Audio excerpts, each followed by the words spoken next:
Hello everyone, welcome back to my YouTube channel. Simply आप लोग के रिक्वेस्ट पे ये वीडियो मैं बना रहा हूँ। तो सबसे पहले जान लीजिए, ये झारखंड बीएड 2024 के इंट्रेंस एग्जाम वाला वीडियो होने वाला है। तो जो भी स्टूडेंट एग्जाम देने वाले उनके रिक्वेस्ट पे ये वीडियो आ रहा है, क्योंकि आप लोग बहुत सारे कमेंट कर रहे थे कि हिंदी व्याकरण का पूरा जो सिलेबस का है वो मुझे कंप्लीट करा दीजिए। तो आप लोग इस वीडियो में मैं सारा होल ग्रामर कंप्लीट कराने वाला हूँ।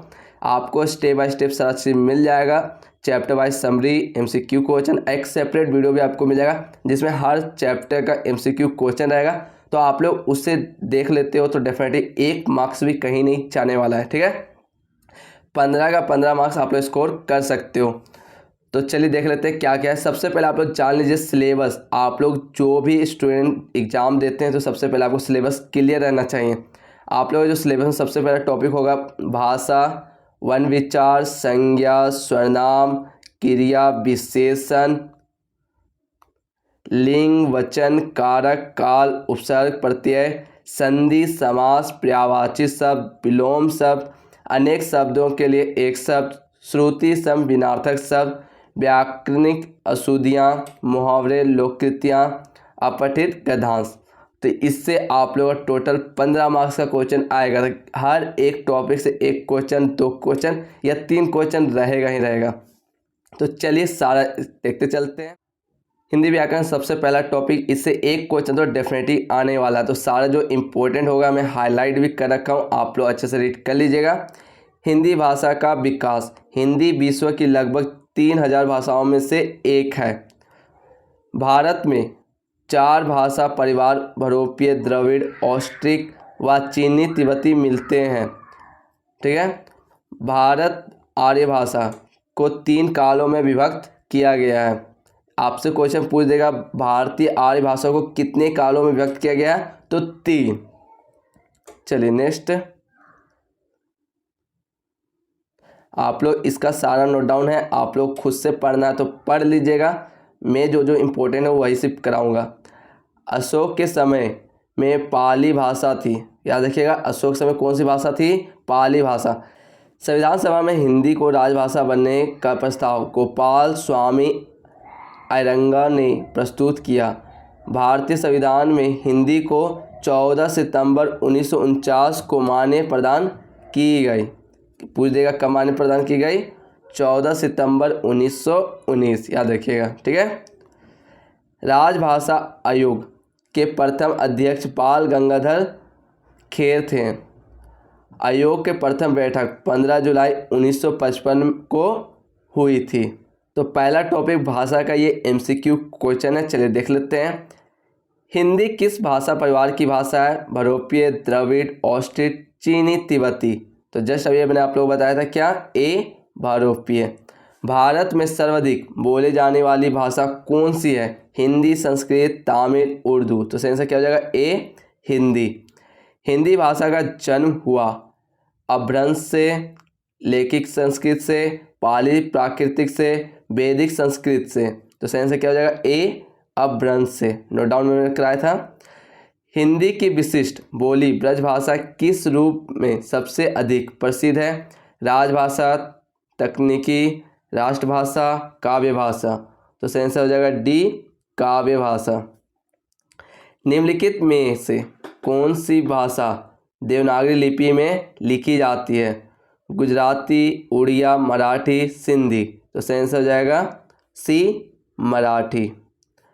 अधिकतर भारतीय भाषाओं का विकास किस लिपि में हुआ? शारद लिपि, खुराटी लिपि, कुटिल लिपि, ब्राह्मी लिपि। तो सही आंसर क्या हो जाएगा? डी ब्राह्मी लिपि। बघेली बोली का संबंध किस उपभाषा से है? राजस्थानी, पूर्वी हिंदी, बिहारी, पश्चिमी हिंदी। तो सही आंसर क्या हो जाएगा? बी पूर्वी हिंदी। भारतीय संविधान की 8वीं अनुसूची में सम्मिलित भाषाओं की संख्या है 14, 15, 18, 22। ये क्वेश्चन जस्ट मैंने बताया था। सही आंसर क्या हो जाएगा? डी 22। हिंदी दिवस किस दिन मनाया जाता है? इंपॉर्टेंट कर लीजिएगा। 10 जनवरी, 10 फरवरी, 14 सितंबर, 14 नवंबर। तो सही आंसर क्या हो जाएगा? सी 14 सितंबर। चलिए, हिंदी के उद्भव का सही क्रम है पाली प्राकृतिक अपभ्रंश अवहट, प्राकृतिक पाली अवहट अपभ्रंश, अपभ्रंश प्राकृतिक अवहट, अवहट प्राकृतिक पाली अपभ्रंश। तो जस्ट आप लोग सीक्वेंस में जब सम पढ़े होंगे तो क्लियर हो गया होगा। पहला नंबर ए पाली प्राकृतिक अपभ्रंश अवहट, ये आपका राइट आंसर। शौरसेनी अपभ्रंश के किस उपभाषा का विकास हुआ? बिहारी, राजस्थानी, बंगाल, पंजाबी। तो सही आंसर क्या हो जाएगा? बी राजस्थानी। शेरसेनी अपभ्रंश से उत्पन्न भाषाएं हैं ब्रजभाषा, अवधी, कुमाऊनी और गढ़वाली। पश्चिमी हिंदी, राजस्थानी, पहाड़ी और गुजराती। बिहारी, बंगाल, उड़िया और असमिया। लादा, पंजाबी, गुजराती और मराठी। तो सही आंसर क्या हो जाएगा? बी पश्चिमी हिंदी, राजस्थानी, पहाड़ी और गुजराती। चलिए नेक्स्ट क्वेश्चन। इनमें से किसको संविधान की 8वीं अनुसूची में सम्मिलित नहीं किया गया? डोगरी, मैथिली, ब्रज, असमिया। तो सही आंसर क्या हो जाएगा? सी ब्रज। हिंदी की भाषाएं कितनी हैं? 3, 4, 5, 6। अभी आप लोगों को बताया था 5 है। चलिए नेक्स्ट क्वेश्चन। हिंदी भाषा की बोलियों के वर्गीकरण के आधार पर छत्तीसगढ़ बोली है पूर्वी हिंदी, पश्चिमी हिंदी, पहाड़ी हिंदी, राजस्थानी हिंदी। तो सही आंसर क्या हो जाएगा? ए पूर्वी हिंदी। देवनागरी लिपि की उत्पत्ति किससे हुई है? खुराठी, ब्राही, पेशाची, कैथी। तो सही आंसर क्या हो जाएगा? बी ब्राही। आप लोग अक्सर ये क्वेश्चन पूछ देते हैं। हिंदी भाषा किस लिपि में लिखी जाती है? देवनागरी, गुरमुखी, ब्राही, सौराष्ट्री। तो सही आंसर क्या हो जाएगा? ए देवनागरी। निम्नलिखित में कौन सा भाषा का अंग है? ध्वनि और वर्ण, शब्द, वाक्य, ये सभी। तो सही आंसर क्या हो जाएगा? डी ये सभी। चलिए दोस्तों नेक्स्ट टॉपिक में आते हैं, वर्ण। चलिए वर्ण में देख लेते हैं किस किस टाइप के क्वेश्चन आप लोगों को पूछे जाएंगे। हिंदी व्याकरण के 3 भाग होते हैं। पहला वर्ण विचार, शब्द विचार, वाक्य विचार। वर्ण विचार पहले किसे कहते हैं? भाषा की अनंत इकाइयाँ वाक्य कहलाती है। हिंदी में कुल 52 वर्ण है, जिसमें स्वर्ण वर्ण 11, व्यंजन वर्ण 39 तथा अयोगवा 2 हैं। ठीक है। स्वर्ण वर्ण किसे कहते हैं? स्वर्ण वर्ण की संख्या हिंदी में 11 है। आ ई पूरा औ तक होता है, तो आप लोग पढ़ लीजिएगा। और जो मैं हाईलाइट किया हूँ उसे अच्छे से आप लोग पढ़ लीजिएगा। व्यंजन वर्ण ऐसे वर्ण जिनका उच्चारण स्वर की सहायता से होता है, व्यंजन वर्ण कहलाते हैं। हिंदी में 39 व्यंजन वर्ण होते हैं। एक क्वेश्चन यहाँ से आएगा शायद, इस बार के एग्जाम में तो आना चाहिए ही। विभिन्न स्थानों होने वाले वर्ण, तो देखिए कंठ होता है, तालुक्य व मूर्धन्य, दंत, ओष्ठाय, नाक, ये सारे क्या हैं? आप लोग के उच्चारण। तो ये आप लोग से पूछेगा किस किस टाइप के वर्ण होते हैं, तो आप लोग पढ़ लीजिएगा। अक्षर, अक्षर 2 प्रकार के होते हैं, वेदाक्षर और मुक्ताक्षर। वेदाक्षर जिसकी अंतिम ध्वनि व्यंजन हो, जैसे आप, नाम आदि। मुक्ताक्षर जिनकी अंतिम ध्वनि स्वर है, जैसे गो, रे, खा आदि। ये क्या होते हैं? मुक्ताक्षर। चलिए वर्ण का MCQ क्वेश्चन देखते चलते हैं। वर्णमाला कहते हैं शब्द समूह को, वर्णों के संकलन को, शब्द गणना को, वर्णों के व्यवस्थित समूह को। जस्ट मैंने आप लोगों को ये क्वेश्चन बताया था और ये क्वेश्चन जस्ट आप लोग का आ भी गया है। तो सही आंसर क्या हो जाएगा? डी वर्णों के व्यवस्थित समूह को। चलिए नेक्स्ट क्वेश्चन। स्थान के आधार पर बताइए कि मूर्धन्य व्यंजन कौन सी है। जस्ट अभी आप लोग बोला ये सारे में से कोई ना क्वेश्चन आएगा ही। गा, घा, झा, झा, डा, ढा, पा, फा। सही से क्या हो जाएगा? डा, ढा। नीन में से अल्पप्राण वर्ण कौन है? छ, झ, का, गा, था, धा, पा, फा। तो सही आंसर क्या हो जाएगा? बी, का, गा। हिंदी वर्ण में अयोग व वर्ण कौन से हैं? आ, ई, उ, अन, आ। तो सही आंसर क्या हो जाएगा? 4 का डी, अन, आ। हिंदी में मूलतः वर्णों की संख्या कितनी है? 50, 51, 52, 53। तो सही आंसर क्या हो जाएगा? सी, 52। हिंदी वर्णमाला में स्वरों की कुल संख्या कितनी है? 10, 11, 12, 13। सही आंसर क्या हो जाएगा? डी, 13। याद रखिएगा क्वेश्चन को, आप लोग कंफ्यूज ना हो। अक्षर कितने प्रकार के होते हैं? 1, 2, 3, 4। तो सही आंसर क्या हो जाएगा? 2। मच्छर का वर्ण विच्छेद करें। मा, आ, चा, छ, र। मच्छर, मच्छर, मा, आ, चा, छ, आ, र, आ। देखिए लिखने का तरीका समझ आइए, क्या होगा? सी, मा, आ, चा, छ, आ, र, आ। मच्छर उच्चारण के अनुसार होता है। हिंदी वर्णमाला में अयोग व वर्ण कौन से हैं? आ, ई, उ, अन, आ। तो सही आंसर क्या हो जाएगा? डी, अन, आ। ओठ के आधार पर स्वर के कितने प्रकार के भेद हैं? 2, 3, 4, 5। तो सही आंसर क्या हो जाएगा? 2। निम्न में से अश्वा स्वर नहीं होगा। ई, आ, ई, उ। तो सही आंसर क्या हो जाएगा? ए, ई। चलिए नेक्स्ट क्वेश्चन देखते हैं। आघोष व्यंजन होते हैं वर्ण के प्रथम व द्वितीय, द्वितीय वर्ग, वर्ग के तृतीय, चतुर्वर्ग। तो सही आंसर क्या हो जाएगा? ए, वर्ण के प्रथम व द्वितीय। वर्णमाला में संयुक्त स्वर है ए, ओ, जा, झा, ई, आ। तो सही आंसर क्या हो जाएगा? ए, ओ। ए वर्ण क्या कहलाते हैं? नासिक्य, मूर्धन्य, ओष्ठ्य, कंठ तालव्य। तो सही आंसर क्या हो जाएगा? डी, कंठ तालव्य। कंठयोष्ठायी ध्वनि का उदाहरण है और, ए, का, ता। तो सही आंसर क्या हो जाएगा? ए, और। का वर्ग का उच्चारण स्थल है कंठ, तालु, मूर्धा, दंत। तो सही आंसर क्या हो जाएगा? ए, कंठ। चा वर्ग का उच्चारण स्थल है मूर्धा, तालु, दंत, ओष्ठ। तो सही आंसर क्या हो जाएगा? बी, तालु। टा वर्ग का उच्चारण स्थल है कंठ, ओष्ठ, मूर्धा, तालु। सही आंसर क्या हो जाएगा? मूर्धा। चलिए नेक्स्ट क्वेश्चन देखते हैं। ता वर्ग का उच्चारण किस वाक स्थल से होता है? कंठ, दंत, ओष्ठ, मूर्धा। तो सही आंसर क्या हो जाएगा? दंत। पा वर्ग का उच्चारण स्थान है ओष्ठ, मूर्धा, तालु, दंत। तो ये है ओष्ठ।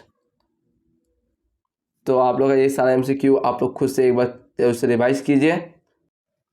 चलिए दोस्तों नेक्स्ट टॉपिक क्या है? संज्ञा। संज्ञा शब्द की व्युत्पत्ति क्या धातु में सम, उपसर्ग एवं अन्य प्रत्यय लगाकर की गई है? देखिए साधारण भाषा समझिएगा। जिसके द्वारा किसी व्यक्ति, वस्तु और स्थान आदि का सम्यक ज्ञान हो वह संज्ञा है।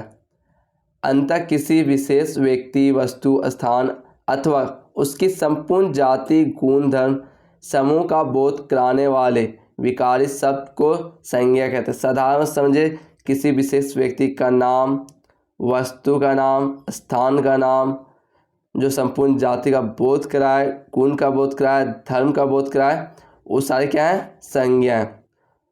तो संज्ञा के कितने भेद होते हैं? संज्ञा के 5 भेद अंग्रेजी के आधार पर किए गए। अंग्रेजी के आधार पर 5 भेद, ध्यान रखिएगा। लेकिन क्रमगत प्रसाद गुरु जी ने संज्ञा के 3 भेद माने हैं। पहला व्यक्तिवाचक संज्ञा, दूसरा जातिवाचक संज्ञा और तीसरा भाववाचक संज्ञा। तो व्यक्तिवाचक संज्ञा किसे कहते हैं? किसी एक व्यक्ति, वस्तु, स्थान का बोध कराने वाले संज्ञाएं व्यक्तिवाचक संज्ञाएं कहलाती हैं। जैसे अंक, ये सारे बहुत सारे आपको मिल जाएंगे, एक बार आप लोग इसे रीड कर लीजिएगा। चलिए, जातिवाचक संज्ञा किसी व्यक्ति या वस्तु का संपूर्ण जाति का बोध कराने वाले संज्ञाएं जातिवाचक संज्ञाएं कहलाती है। जैसे हाथी, घोड़ा, गाय, भैंस, ये सब क्या है, जाति का समूह का दिखा रहे हैं। चलिए नेक्स्ट क्या है, समूहवाचक संज्ञा व्यक्ति या वस्तु के समूह का बोध कराने वाली संज्ञाएं समूहवाचक संज्ञा कहलाती है। जैसे दाल हो गया, मंडल, सभा, कुंज, ये सब क्या है, समूहवाचक संज्ञा। एक है द्रववाचक संज्ञा, ध्यान से पढ़िएगा, इसको आप लोग बहुत काम देगा एग्जाम में। विभिन्न प्रकार की वस्तुएं जिन्हें मापा या तोला जा सके के नाम को बोध कराने वाली संज्ञा को द्रववाचक संज्ञा कहते हैं। जैसे दूध, दही, तेल, पानी, सोना, चांदी, लोहा, पीतल आदि। एक है भाववाचक संज्ञा। भाववाचक संज्ञा वस्तु के गुण, धर्म, दशा, व्यापार आदि का बोध कराती है। प्रत्येक वस्तु का अपना गुण धर्म होता है। जैसे जल में शीतलता, अग्नि में उष्णता आदि क्या है, भाववाचक संज्ञा। एक पॉइंट आप लोगों के लिए दिया हुआ है, भाववाचक संज्ञा जाति, सर्वनाम, विशेषण, अव्यय और क्रिया में प्रत्यय लगाकर बनाई जाती है। प्रत्यय के भेद से भाववाची संज्ञा दो प्रकार की होती है। तो याद रखिएगा कौन कौन सा, तदिंता भाववाची संज्ञा और कृतन भाववाची संज्ञा। तदिंतांत भाववाची संज्ञा जातिवाची संज्ञा सर्वनाम, विशेषण और अव्यय शब्दों के अंत में तद्धित प्रत्यय लगाकर बनाई जाने वाली संज्ञा तदिअंत होती है। तो आप लोग पढ़ लीजिए, जैसे लड़का प्लस पन, लड़कपन, पशु प्लस ता, पशुता। तो आप लोग एक बार पढ़ लीजिएगा, सारा का एक एक उदाहरण दिया हुआ है। एक पॉइंट और, सामान्य भाववाचक संज्ञा का बहुवचन नहीं होता। याद रखिएगा, सामान्य जो भाववाचक संज्ञा होता है उसका कोई भी बहुवचन नहीं होता है। चलिए हम लोग संज्ञा का MCQ क्वेश्चन देखते हैं।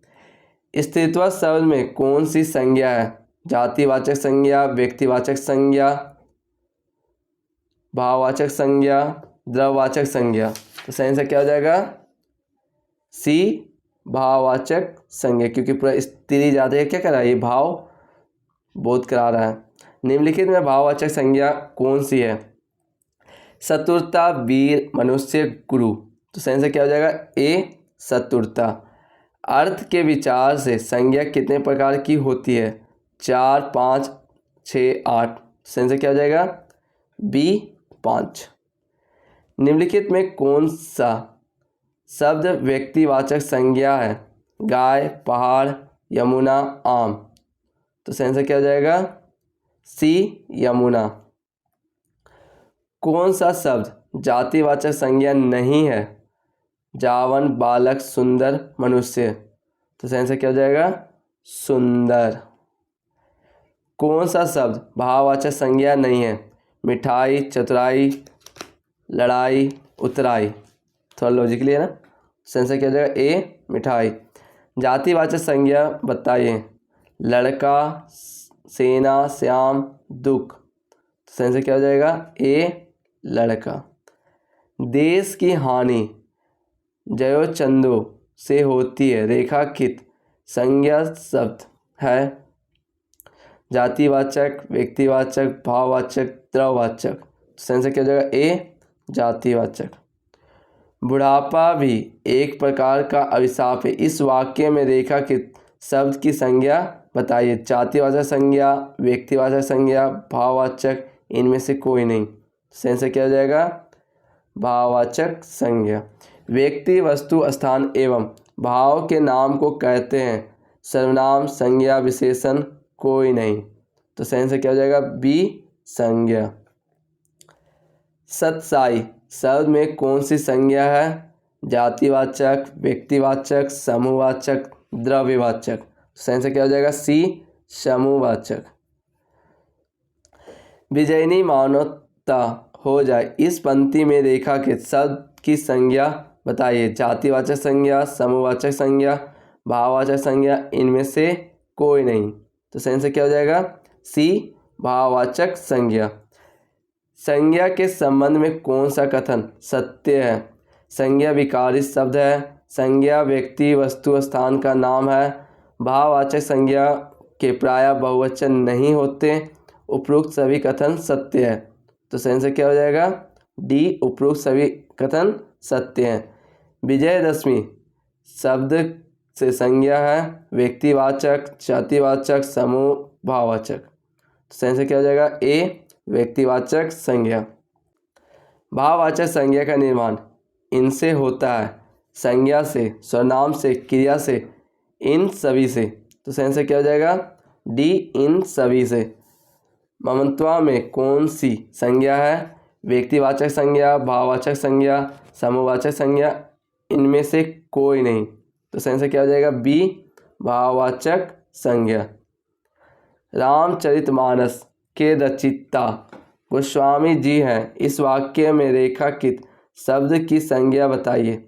व्यक्तिवाचक, जातिवाचक, समूहवाचक, भाववाचक।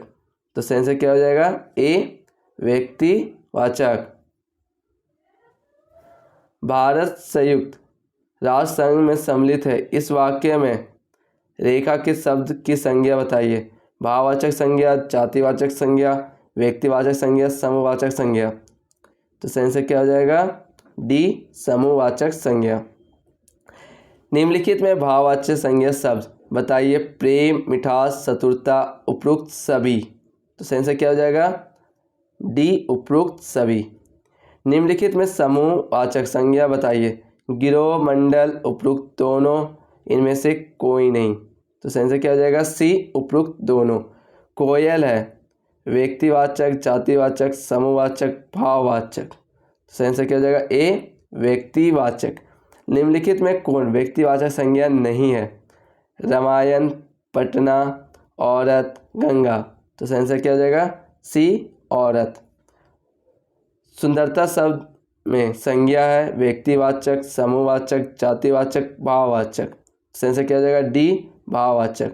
घबराहट शब्द में कौन सी संज्ञा है? व्यक्तिवाचक, समूहवाचक, भाववाचक, इनमें से कोई नहीं। तो इनमें से कोई नहीं है। घबराहट क्या है?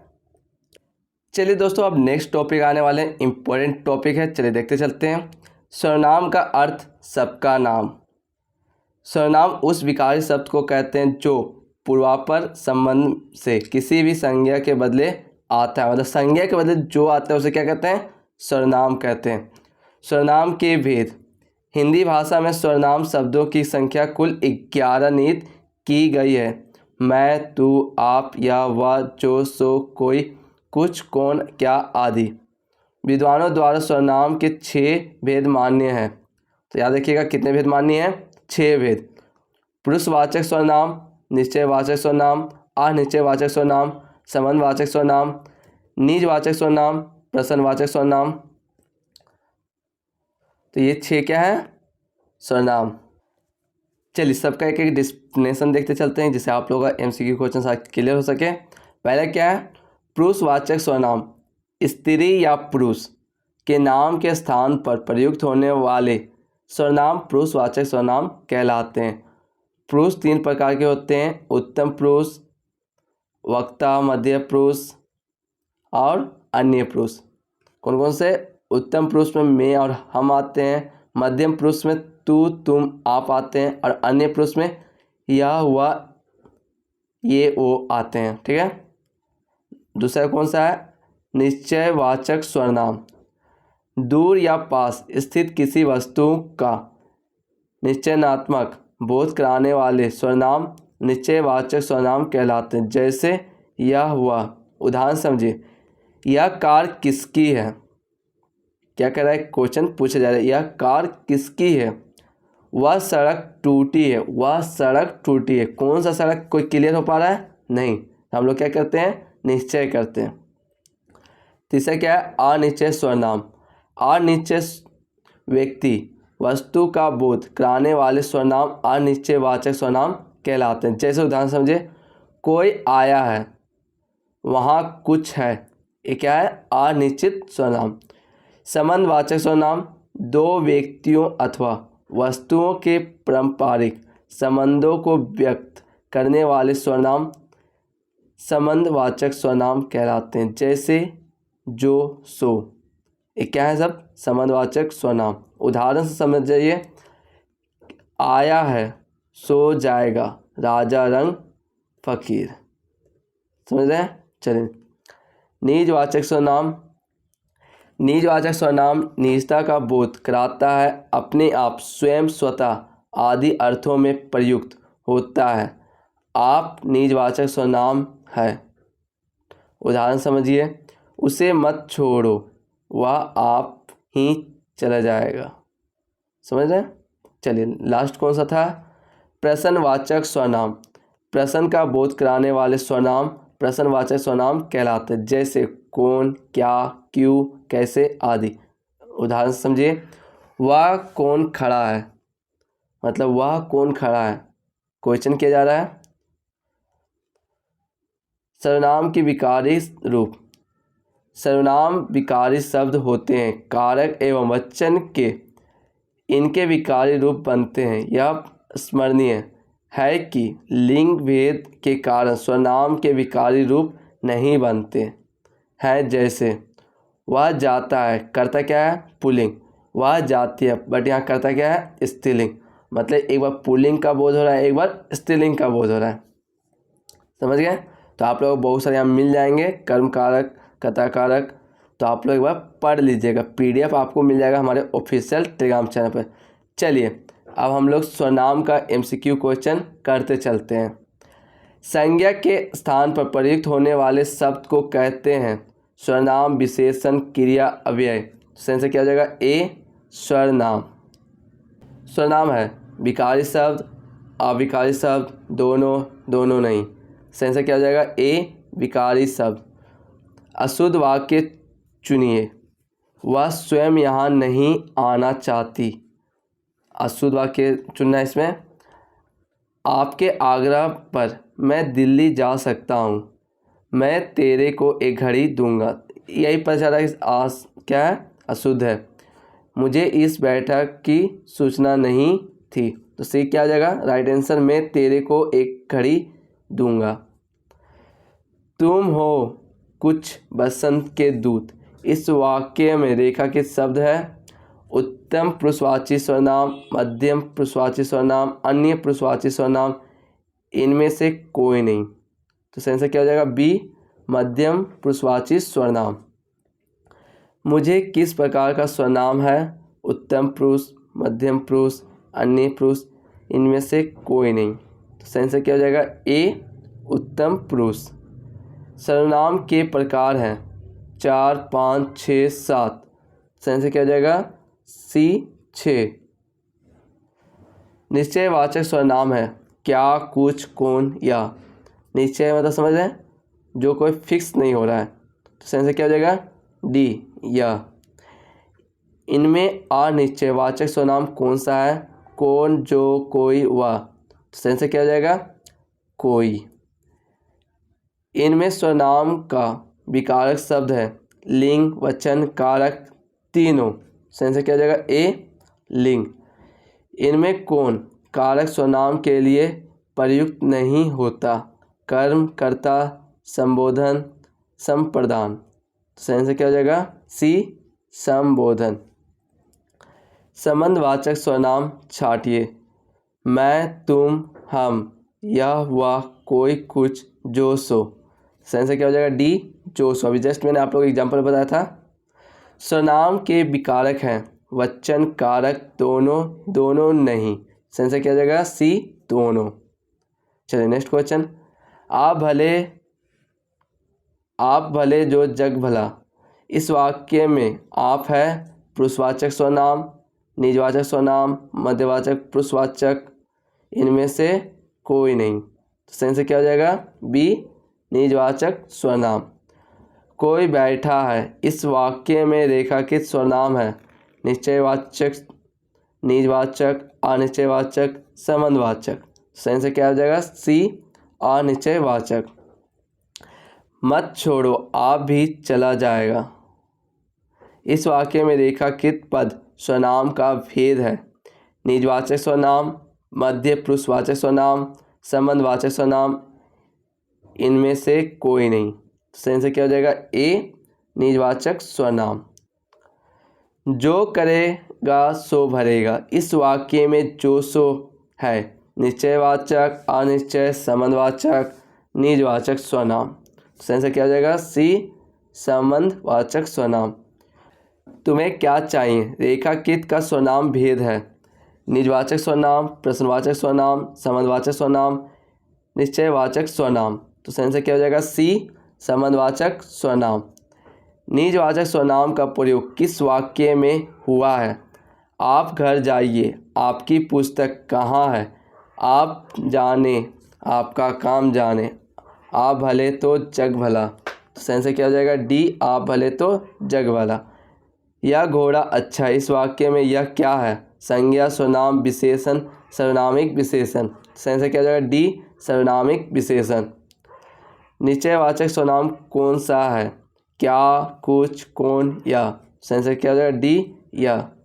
चलिए दोस्तों, अब नेक्स्ट टॉपिक पे आते हैं। क्रिया। वाक्य के जिस पद से किसी कार्य करने या होने का बोध हो उसे क्रिया कहते हैं। जैसे टहलना, खाना, जाना, पढ़ना आदि, ये सब क्या है? क्रिया। मतलब कोई भी काम कर रहे हैं वो सब क्या है? क्रिया। धातु के भेद।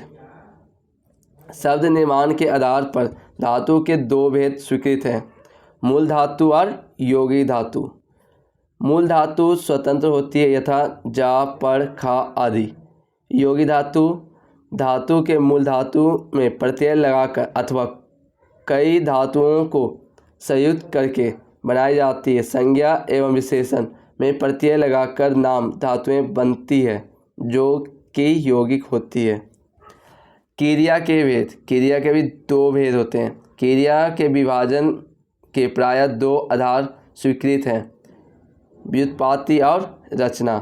व्युत्पत्ति के आधार पर क्रिया के भेद, तो आप लोग पढ़ना चाहे तो सेल्फ भी पढ़ सकते हैं। पहला क्या है? प्रेरणार्थक क्रिया। वे क्रियाएं जिनसे यह पता चले कि कर्ता स्वयं कार्य ना करके किसी अन्य को कार्य करने के लिए प्रेरित कर रहा है, प्रेरणार्थक क्रिया कहलाती है। जैसे पढ़ना से तो पढ़ना, पढ़वाना, ये सब क्या है? प्रेरणार्थक क्रिया। प्रथम प्रेरणार्थक रूप। यह रूप मूल धातु में आना प्रत्यय जुड़ने से बनता है। जैसे देख सकते हैं, मूल क्रिया, प्रथम प्रेरणार्थक क्रिया। देखना का दिखाना, उठना का उठाना, सोना का सुलाना। द्वितीय प्रेरणार्थक रूप। यह रूप मूल धातु में वाना प्रत्यय जुड़ने से बनता है। मूल क्रिया देखना, दिखवाना, उठना, उठवाना, सोना, सुलवाना। एक नोट है, आप जो से पढ़िए।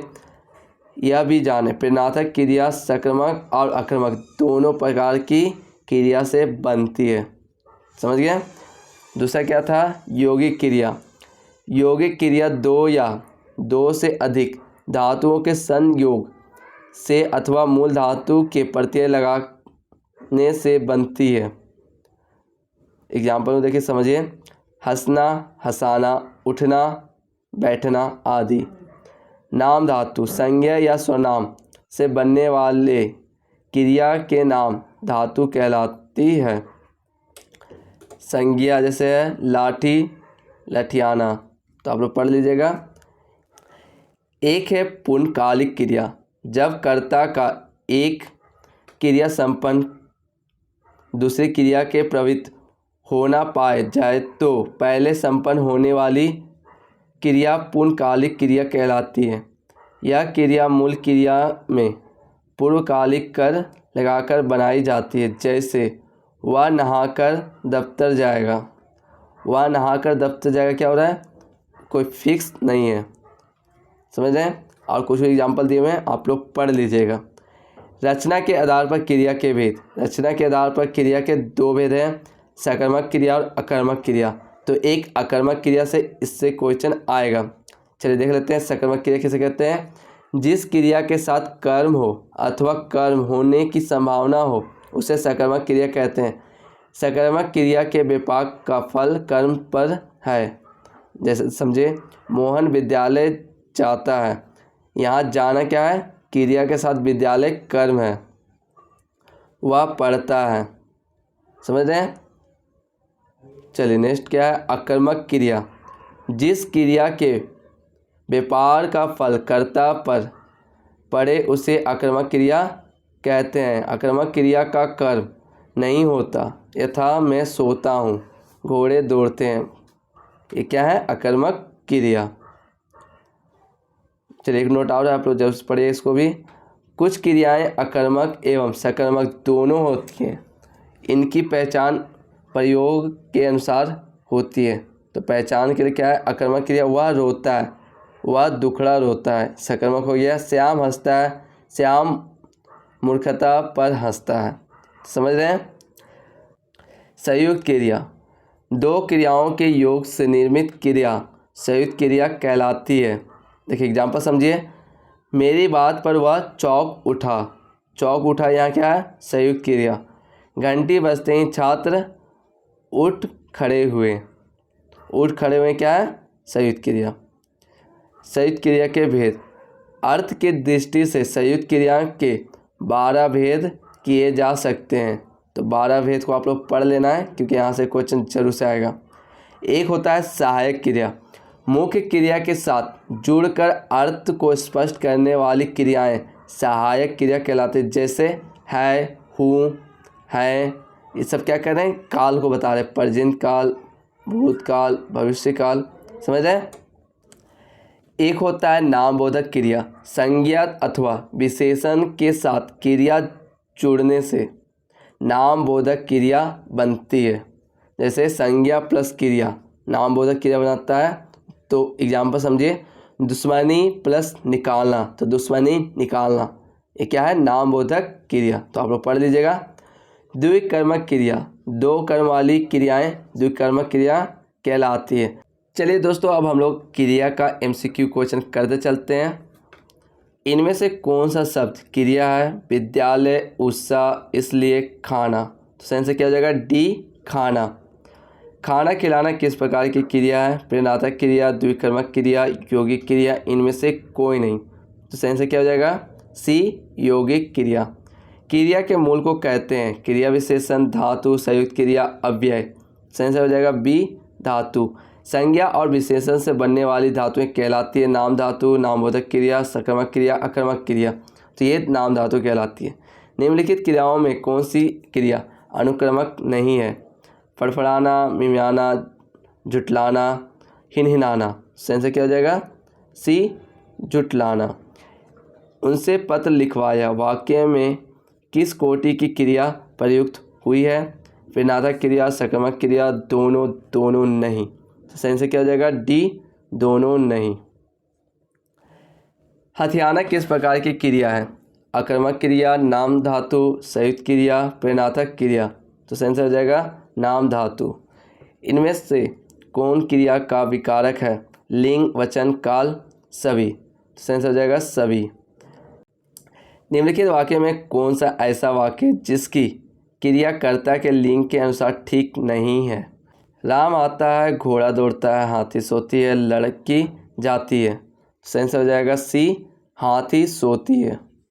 ऐसी क्रिया जिसके साथ कर्म हो अथवा कर्म की संभावना हो उसे कहते हैं अकर्मक क्रिया, सकर्मक क्रिया, नामबोधक क्रिया, संयुक्त क्रिया। तो सही से क्या हो जाएगा, बी, सकर्मक क्रिया। इनमें से कौन सी क्रिया सकर्मक है, रोता है, हंसता है, पढ़ता है, इनमें से कोई नहीं। सही से क्या हो जाएगा, सी, पढ़ता है। मुझे देखते ही उठ बैठा, इस वाक्य में प्रयुक्त क्रिया है संयुक्त क्रिया, यौगिक क्रिया, नामबोधक क्रिया, प्रेरणात्मक क्रिया। सही से क्या हो जाएगा, ए, संयुक्त क्रिया। काम का नाम बताने वाले शब्द को कहते हैं संज्ञा, स्वनाम, क्रिया, क्रिया विशेषण। तो सही से क्या हो जाएगा, क्रिया। मैं खाना खा चुका हूँ, इस वाक्य में संयुक्त क्रिया का कौन सा भेद प्रयुक्त है, आरंभ बोधक, समाप्ति बोधक, आकाश बोधक, नृत्य बोधक। तो सही आंसर हो जाएगा समाप्ति बोधक। जिस क्रिया के व्यापार का फल कर्ता पर पड़े उसे कहते हैं आक्रामक क्रिया, सकर्मक क्रिया, द्विकर्मक क्रिया, प्रेरणात्मक क्रिया। सही आंसर क्या हो जाएगा आक्रामक क्रिया। जिस क्रिया के 2 कर्म हो वह कहलाती है संयुक्त क्रिया, नामबोधक क्रिया, द्विकर्मक क्रिया, इनमें से कोई नहीं। सही आंसर क्या हो जाएगा सी द्विकर्मक। संज्ञा और विशेषण के साथ क्रिया जोड़कर बनाई जाने वाली क्रिया कहलाती है नामबोधक क्रिया, क्रियानार्थक संज्ञा, नाम धातु, प्रेरणात्मक क्रिया। सही आंसर क्या हो जाएगा ए नामबोधक क्रिया। इसमें कौन सी सकर्मक क्रिया है? दौड़, रो, नहा, लिख। तो सही आंसर क्या हो जाएगा लिख। मैं बाली से बाघ से छुआता हूँ, इस वाक्य में रेखांकित क्रिया है पूर्वकालिक, प्रेरणार्थक, संयुक्त, यौगिक। तो प्रेरणार्थक। इसमें से कौन सहायक क्रिया है? लिखना, पढ़ना, देखना है। सही आंसर क्या हो जाएगा डी है। सहायक बोला था, जस्ट आप लोगों को बताया था एग्जाम्पल से। रात में जागना हानिकारक है, इस वाक्य में रेखांकित क्रिया किस कोटि की है? क्रियानार्थक संज्ञा, प्रेरणात्मक क्रिया, संयुक्त क्रिया, यौगिक क्रिया। तो सही आंसर क्या हो जाएगा ए क्रियानार्थक संज्ञा। सठियाना शब्द है नाम धातु, क्रियानार्थक क्रिया, प्रेरणात्मक क्रिया, यौगिक क्रिया। सही आंसर क्या हो जाएगा ए नाम धातु है। जब क्रिया का प्रयोग संज्ञा के रूप में होता है तो क्रिया का वह रूप कहलाता है क्रियानार्थक क्रिया, प्रेरणात्मक क्रिया, नामबोधक क्रिया, संयुक्त क्रिया। सही आंसर क्या हो जाएगा ए क्रियानार्थक क्रिया। सुमित सो रहा है, वाक्य में क्रिया का भेद है आकर्मक, सकर्मक, प्रेरणात्मक, द्विकर्मक। सही आंसर हो जाएगा ए आकर्मक। चलिए नेक्स्ट टॉपिक में आते हैं। नेक्स्ट टॉपिक क्या है हम लोग का? विशेषण। जो सब संज्ञा या स्वनाम की विशेषता बताते हैं उन्हें विशेषण कहते हैं।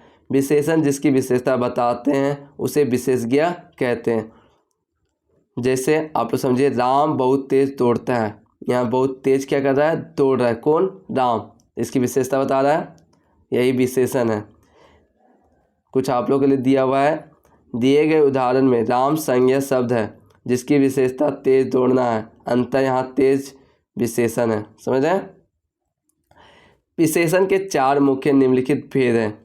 गुणवाचक विशेषण। तो गुणवाचक विशेषण किसे कहते हैं? जिन शब्दों द्वारा संज्ञा के गुण अथवा दोष का बोध होता है उन्हें गुणवाचक विशेषण कहते हैं। जैसे भाव, काल, स्थान, आकार, समय, ये सब क्या कर रहा है? उसका गुण को बता रहा है। दशा, रंग। दूसरा क्या है? परिणामवाचक विशेषण। जिन विशेषण शब्दों द्वारा संज्ञा की मात्रा मतलब नाप तोल का बोध होता है उन्हें परिणामवाचक संज्ञा कहते हैं। परिणामवाचक विशेषण 2 प्रकार के होते हैं। निश्चित परिणामवाचक। जिन विशेषण शब्दों से संज्ञा की निश्चित मात्रा का बोध होता है उन्हें निश्चित परिणामवाचक विशेषण कहते हैं। जैसे समझ लीजिए 1 लीटर दूध, 10 लीटर कपड़ा, ये सब क्या है? परिणाम उसका बता रहा है। अनिश्चित परिणामवाचक। जिन विशेषण शब्दों से संज्ञा की अनिश्चित मात्रा का बोध होता है उन्हें अनिश्चित परिणामवाचक विशेषण कहते हैं। जैसे थोड़ा दूध, थोड़ा शहद, थोड़ा पानी, ये सब क्या है? अनिश्चित परिणामवाचक विशेषण। संख्यावाचक विशेषण।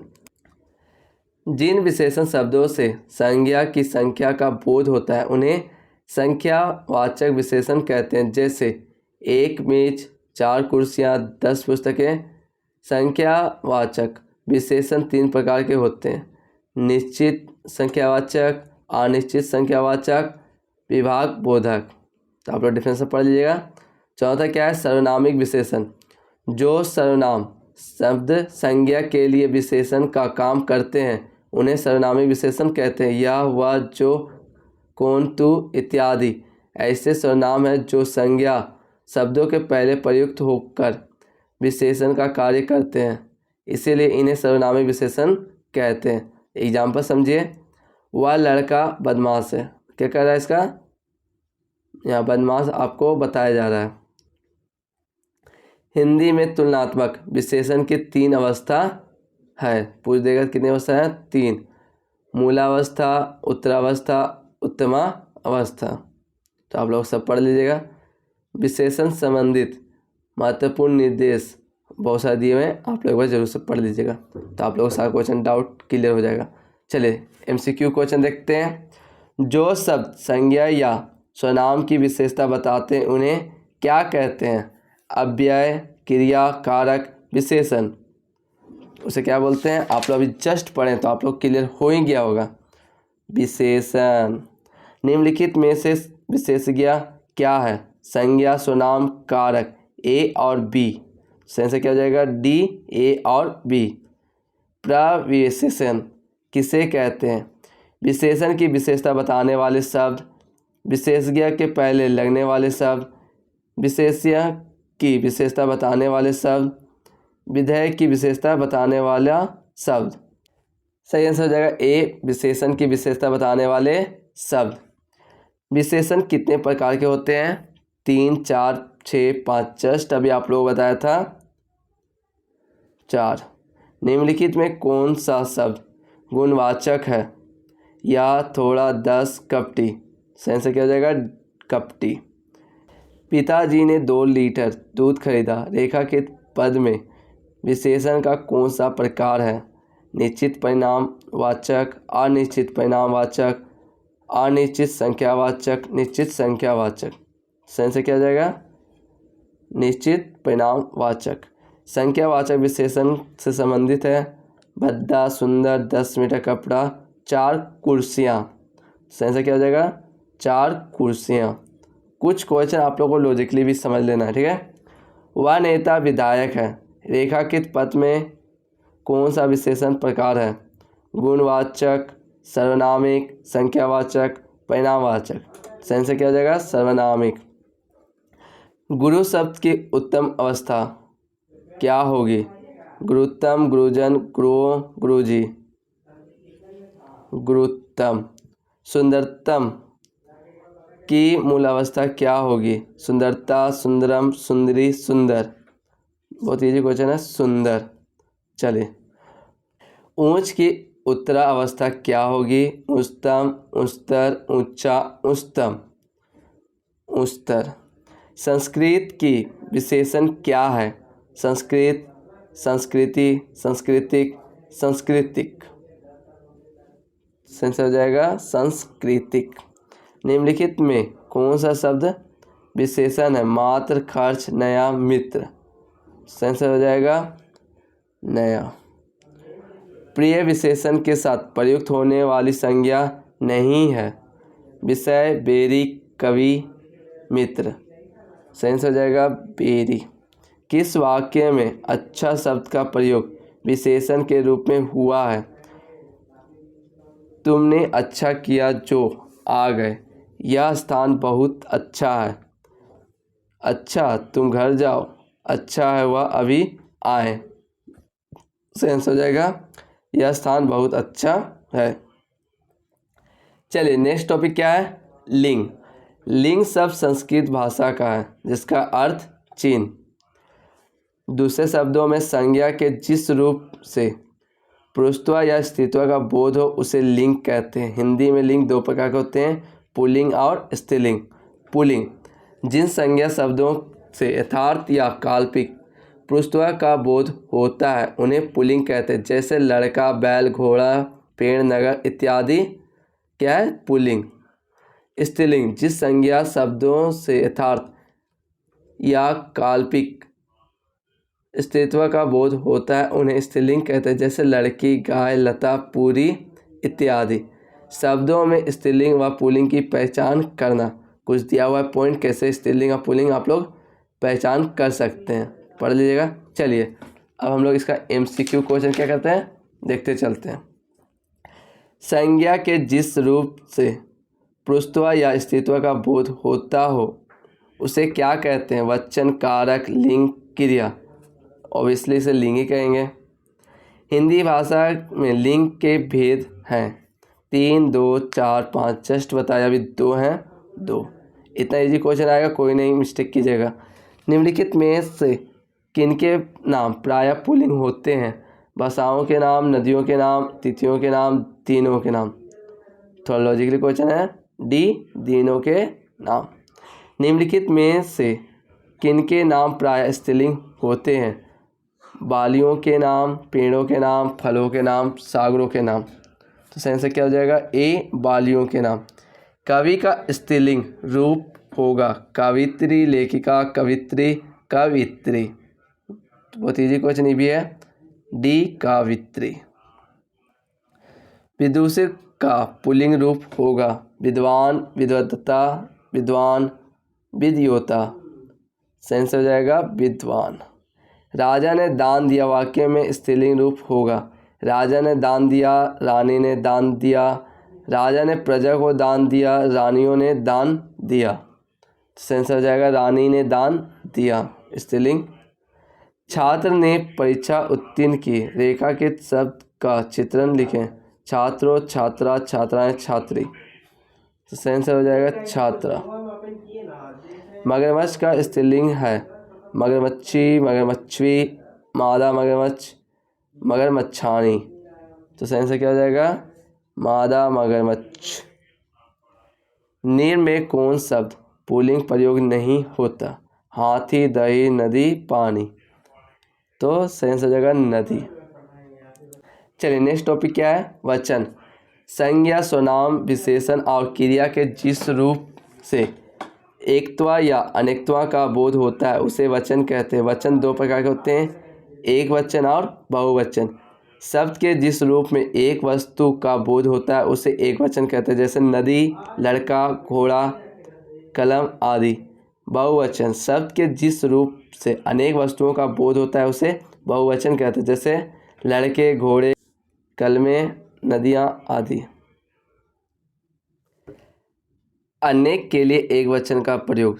जातिवाचक संज्ञाएं कभी कभी एक वचन में ही बहुवचन का बोध कराती है, जैसे 1 किलो आलू, मुंबई का केला, 1 लाख रुपया इत्यादि। वचन संबंधित महत्वपूर्ण निर्देश। वचन परिवर्तन करते समय निम्नलिखित बातों का ध्यान रखना चाहिए, तो आप लोग इस बात को पढ़ लीजिएगा। चलिए अब हम लोग इसका MCQ क्वेश्चन देखते चलते। ज़्यादा नहीं है, आप लोग का एक क्वेश्चन आ भी सकता, नहीं भी आ सकता इस टॉपिक से। हिंदी में वचन के कितने भेद हैं? 1 3 2 4। जस्ट अभी बताया। सही आंसर क्या हो जाएगा? 2, स्त्रीलिंग और पुल्लिंग।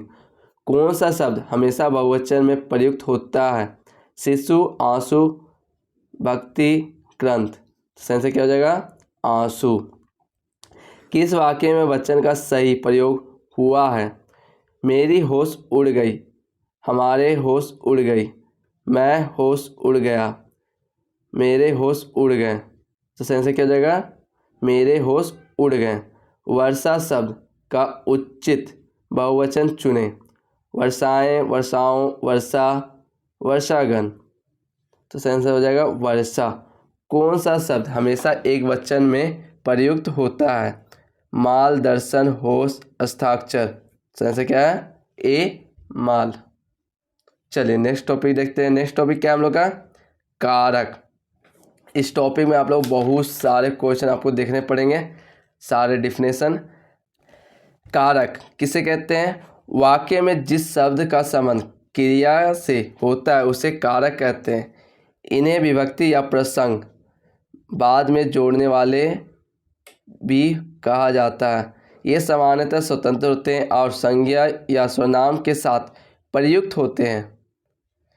हिंदी में 8 कारक माने गए हैं, जो निम्न है।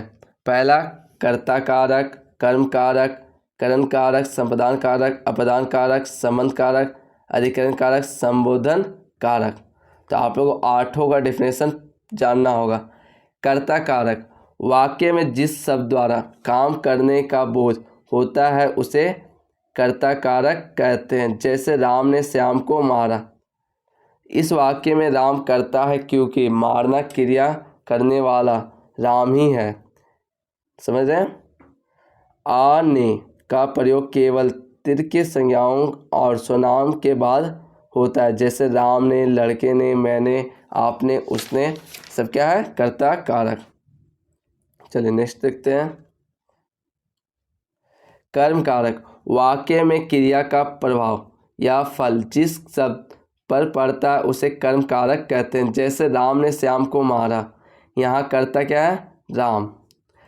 कर्म कारक को से प्रयोग चेतना या सजीव कर्म के साथ होता है। जैसे श्याम ने गीता का पत्र लिखा, राम ने श्याम का पुस्तक दी।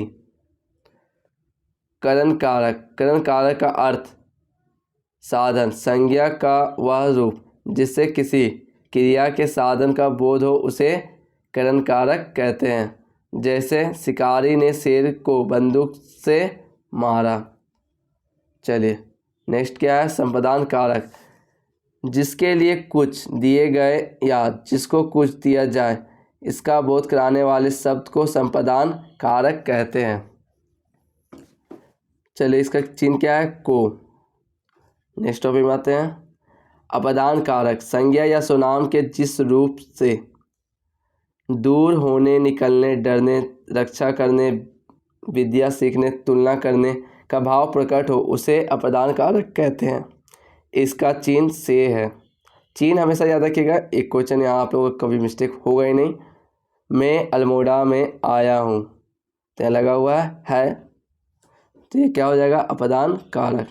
चलिए नेक्स्ट आते हैं। संबंध कारक, संज्ञा या स्वनाम के जिस रूप से किसी अन्य शब्द के साथ संबंध कारक की विभक्ति सदैव लगाई जाती है। एक संज्ञा या स्वनाम का दूसरे संज्ञा या स्वनाम से संबंध प्रदर्शित करने के लिए संबंध कारक का प्रयोग होता है। जैसे अनीता सुरेश की बहन है, उसका संबंध हो क्या है? वो बहन है। तो इस टाइप के क्वेश्चन आप लोग को जरूर आएंगे। अधिकरण कारक, संज्ञा या स्वनाम के जिस रूप से क्रिया का आधार सूचित होता है उसे अधिकरण कारक कहते हैं। स्थान, समय, भीतर या सीमा का बोध कराने के लिए अधिकरण कारक का प्रयोग होता है। जैसे उमेश लखनऊ में पढ़ता है, वहाँ का स्थान का क्या हो? बोध कराया। लास्ट क्या है? संबोधन कारक, संज्ञा के जिस रूप से किसी को पुकारने, चेतावनी देने या संबोधित करने का बोध होता है उसे संबोधन कारक कहते हैं। जैसे हे, अरे, आजी, ये सब क्या है? संबोधन। हे राम, रक्षा करो। तो आप लोग समझ गए। चलिए अब इसका हम लोग एमसीक्यू क्वेश्चन करते हैं। वाक्य में शब्द का संबंध किससे होता है? लिंग, वचन, कारक, इनमें से कोई नहीं। सही से क्या हो जाएगा? सी, कारक। हिंदी में कितने कारक हैं? 10, 9, 7, 8। सही से क्या हो जाएगा? 8। राम ने श्याम को मारा, वाक्य में कौन सा कारक है? कर्ता कारक, कर्म, करण, अपादान कारक। तो ये क्या है? कर्ता कारक। निम्नलिखित में से किस वाक्य में कर्म कारक है? वह दिन में आएगा, भूखों को खाना खिलाओ, पेड़ से पत्ता गिरा, मैं घर पर जाता हूँ। तो सही से क्या हो जाएगा? भूखों को खाना खिलाओ। किस वाक्य में अपादान कारक है? राम ने रावण को तीर से मारा, मोहन से अब नहीं गाया जाता, हिमालय से गंगा निकलती है, चाकू से फल काटो। तो सही से क्या हो जाएगा? बी, मोहन से अब नहीं गाया जाता। के लिए किस कारक का चिन्ह है? कर्म, संपादन, संबंध, कारण। सही से क्या हो जाएगा? बी, संप्रदान।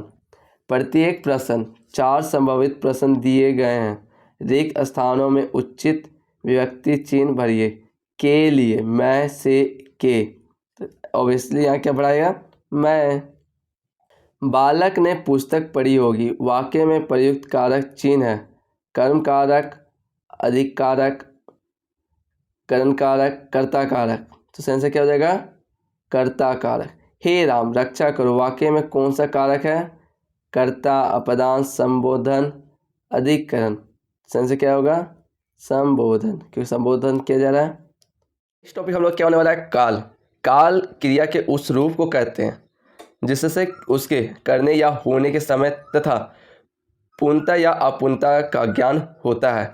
काल के 3 भेद हैं, भूतकाल, वर्तमान काल, भविष्यकाल। भूतकाल किसे कहते हैं? क्रिया के जिस रूप से कार्य की समाप्ति का बोध हो उसे भूतकाल कहते हैं। दूसरे शब्दों में, जिस क्रिया से बीते हुए समय में क्रिया का होना पाया जाता है उसे भूतकाल कहते हैं। भूतकाल के 6 भेद होते हैं, याद रखिएगा। भूतकाल कितने भेद होते हैं? 6 भेद। कौन सा? सामान्य भूत, आसन भूत, अपूर्ण भूत, पूर्ण भूत, संदिग्ध भूत, हेतु मद भूत। दूसरा क्या काल था? वर्तमान काल। वर्तमान काल किसे कहते हैं? क्रिया के जिस रूप से वर्तमान समय में क्रिया का होना पाया जाए उसे वर्तमान काल कहते हैं। इसमें क्रिया का आरंभ हो चुका है पर समाप्ति नहीं होती। समझ गए? वर्तमान काल के 3 भेद हैं। वर्तमान काल के भी 3 भेद है, पूछे जाएगा जरूर से आप लोग क्वेश्चन। भूतकाल के कितने भेद है, वर्तमान काल के कितने भेद है, भविष्यकाल के कितने भेद है। वर्तमान काल का पहला भेद क्या है? सामान्य वर्तमान काल। दूसरा संदिग्ध वर्तमान और तीसरा अपूर्ण वर्तमान। भविष्य काल, तीसरा काल क्या है? भविष्य काल। क्रिया के जिस रूप में भविष्य में होने वाली क्रिया का बोध हो उसे भविष्य काल कहते हैं। भविष्य काल के 3 भेद हैं। इसके भी कितने भेद हैं? 3 भेद। सामान्य भविष्य, संभाव्य भविष्य, हेतु मद भविष्य। याद रखिएगा, काल किसे कहते हैं, काल के कितने भेद हैं और प्रत्येक भेद के कितने कितने भेद हैं। ठीक है, चलिए काल का हम लोग MCQ क्वेश्चन करते हैं। काल के बोध का संबंध किससे है? वचन, क्रिया, संज्ञा, अव्यय। तो ऑब्वियसली किसका होगा ये? बी, क्रिया का। काल के कितने भेद है? 3, 2, 4, 5। जस्ट कितना इजी क्वेश्चन आएगा तो आप लोग मिस्टेक नहीं कीजिएगा। तो सेंस क्या हो जाएगा? 3। भूतकाल के कितने भेद हैं? 7, 5, 8, 6। तो सेंस हो जाएगा D, 6। जस्ट आप लोग बताए थे इसलिए बोल रहे क्वेश्चन ध्यान रखिएगा। श्याम ने गाना गाया होगा वाक्य में प्रयुक्त है आसन भूत, संदिग्ध भूत, पूर्ण भूत, सामान्य भूत। ये लोग डिफिनेशन में पढ़ लीजिएगा तो सारा क्वेश्चन क्लियर हो जाएगा। सेंस क्या है? बी, संदिग्ध भूत।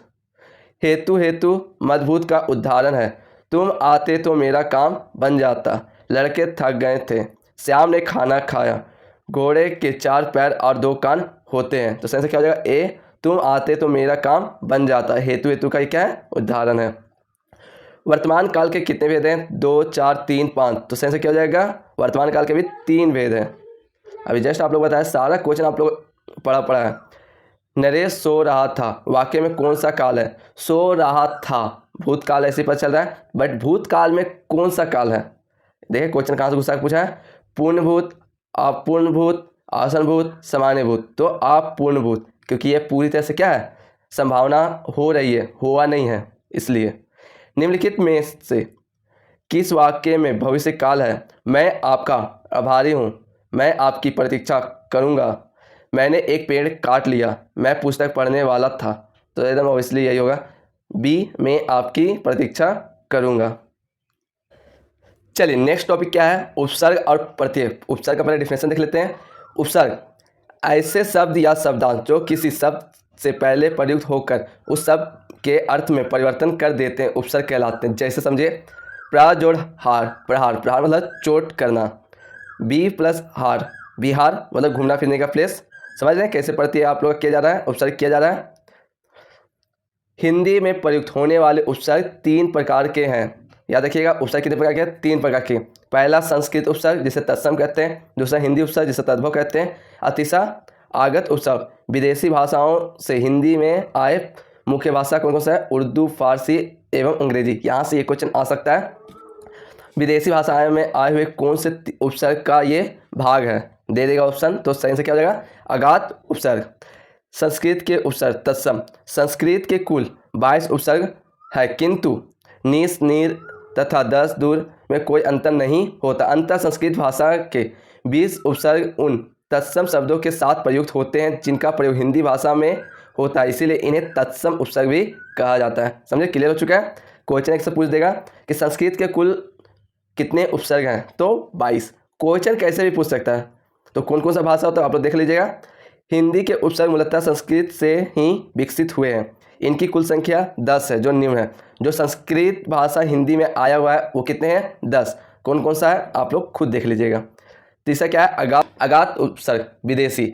हिंदी में विदेशी भाषाओं से आए आगत उपसर्ग मुख्यतः उर्दू एवं अंग्रेजी भाषा से विकसित हुए हैं। जो निम्न पूछ देगा उपसर्ग में जो विकसित हुए कौन दो भाषा थे, उर्दू एवं अंग्रेजी। ठीक है, कोई दिक्कत नहीं है आप लोगों को, दिक्कत होगा तो आप लोग कमेंट कर सकते हैं। प्रत्यय, पहले आप लोग जान लीजिए प्रत्यय किसे कहते हैं। प्रत्यय उस शब्दांश को कहते हैं जो शब्द के अंत में आकर उस शब्द के विभिन्न अर्थ को प्रकट करती है। जैसे कृपा शब्द के अंत में आलू प्रत्यय लगाकर कृपालु शब्द बनता है। प्रत्यय के प्रकार, प्रत्यय के दो प्रकार हैं, कृत प्रत्यय और तद्धित प्रत्यय। तो प्रत्यय जो लास्ट में आता है, उपसर्ग जो पहले आता है, और दोनों का अर्थ क्या होता है, परिवर्तित हो जाता है। ठीक है, कोई दिक्कत नहीं होना चाहिए। कृत प्रत्यय जो धातु से जोड़े जाते हैं, जैसे समझिए चल क्या है धातु, अंक प्रत्यय, तो क्या हो गया चलाक। तद्धित प्रत्यय वे प्रत्यय जो धातु को छोड़कर अन्य शब्दों, संज्ञा, स्वनाम, विशेषता आदि से में जुड़ते हैं, तद्धित प्रत्यय कहलाते हैं।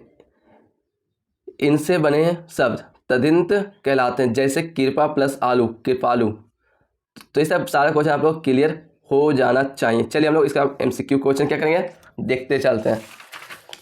पहला क्वेश्चन क्या है, शब्द रचना कितने प्रकार की होती है। कितना इजी क्वेश्चन दे दिया अभी जस्ट आप लोगों को मैंने बताया था। 2 4 3 5 कितने हैं, 3। उपसर्ग को कहते हैं अनंत प्रत्यय, आदि प्रत्यय, मध्य प्रत्यय, इनमें से कोई नहीं। तो सही से क्या हो जाएगा, बी आदि प्रत्यय। उपसर्ग शब्द की व्युत्पत्ति है उपसर्ग प्लस ना, उप प्लस संग, उप प्लस संग, उपसर्ग प्लस ग्रह। तो सही से क्या हो जाएगा, उप प्लस संग, उपसर्ग। उपसंग के नहीं किए जा सकते खंड, सार्थक खंड, निरार्थक खंड, इनमें से कोई नहीं। सही से क्या हो जाएगा, सार्थक खंड। उपसर्ग का प्रयोग कहाँ होता है, शब्द के आदि में, शब्द के मध्य में, शब्द के अंत में, इनमें से कोई नहीं। तो सही से क्या हो जाएगा, शब्द के आदि में, शब्द की शुरुआत में। जस्ट मैंने आप लोग बताया था प्रत्यय लास्ट में। उत्कर्ष शब्द में उपसर्ग है उत, उत, उत्तक, इनमें से कोई नहीं। उत्कर्ष बोलने से आप लोगों को लग रहा है क्या है, ये उत है। निष्कपट शब्द में उपसर्ग है नीस, नीस, नीस, नीस। देखिए उच्चारण सेम है बट लिखने का तरीका आप लोगों को यहाँ ध्यान रखना होगा। क्या होगा, सी नीस। जय शब्द कौन सा उपसर्ग लगाने से वह जय का विलोमार्थक हो जाता है, वी परि प्र आ। तो सही से क्या हो जाएगा, प्र। किस शब्द में उपसर्ग का प्रयोग हुआ है, उपकार, लाभदायक, अपनापन, समझदार। तो सही से क्या हो जाएगा, उपकार। निम्नलिखित में कौन सा उपसर्ग रहित शब्द है, संयोग, विदेश, अत्यधिक, सुरेश। सही से क्या हो जाएगा, सुरेश। अनंत में कौन सा उपसर्ग है, आ, अति, अंत, आ। सही से क्या हो जाएगा, अति। मतलब क्वेश्चन देखिए बहुत इजी है, बस थोड़ा ध्यान से पढ़ेंगे तो आप लोग सारा क्लियर हो जाएगा। प्रत्यय शब्द निर्मित है प्रत प्लस आय, प्रत्यय प्लस या, प्रति प्लस आय, प्रति प्लस या। सही से क्या हो जाएगा, प्रति प्लस आय, प्रत्यय।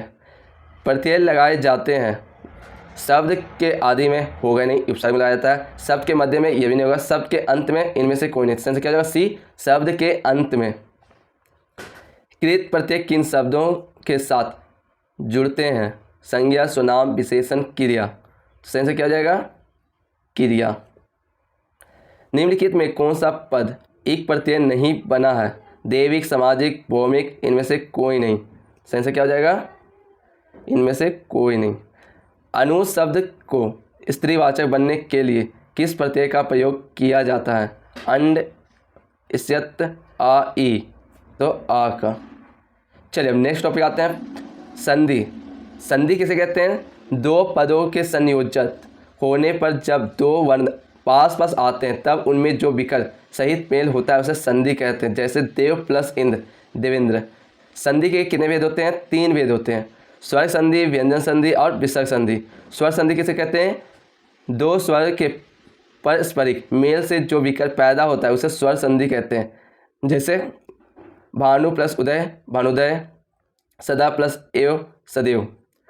स्वर संधि के भेद, स्वर संधि के भी कितने भेद होते हैं, 5 भेद होते हैं, दीर्घ संधि, गुण संधि, वृद्धि संधि, यान संधि, यादि संधि।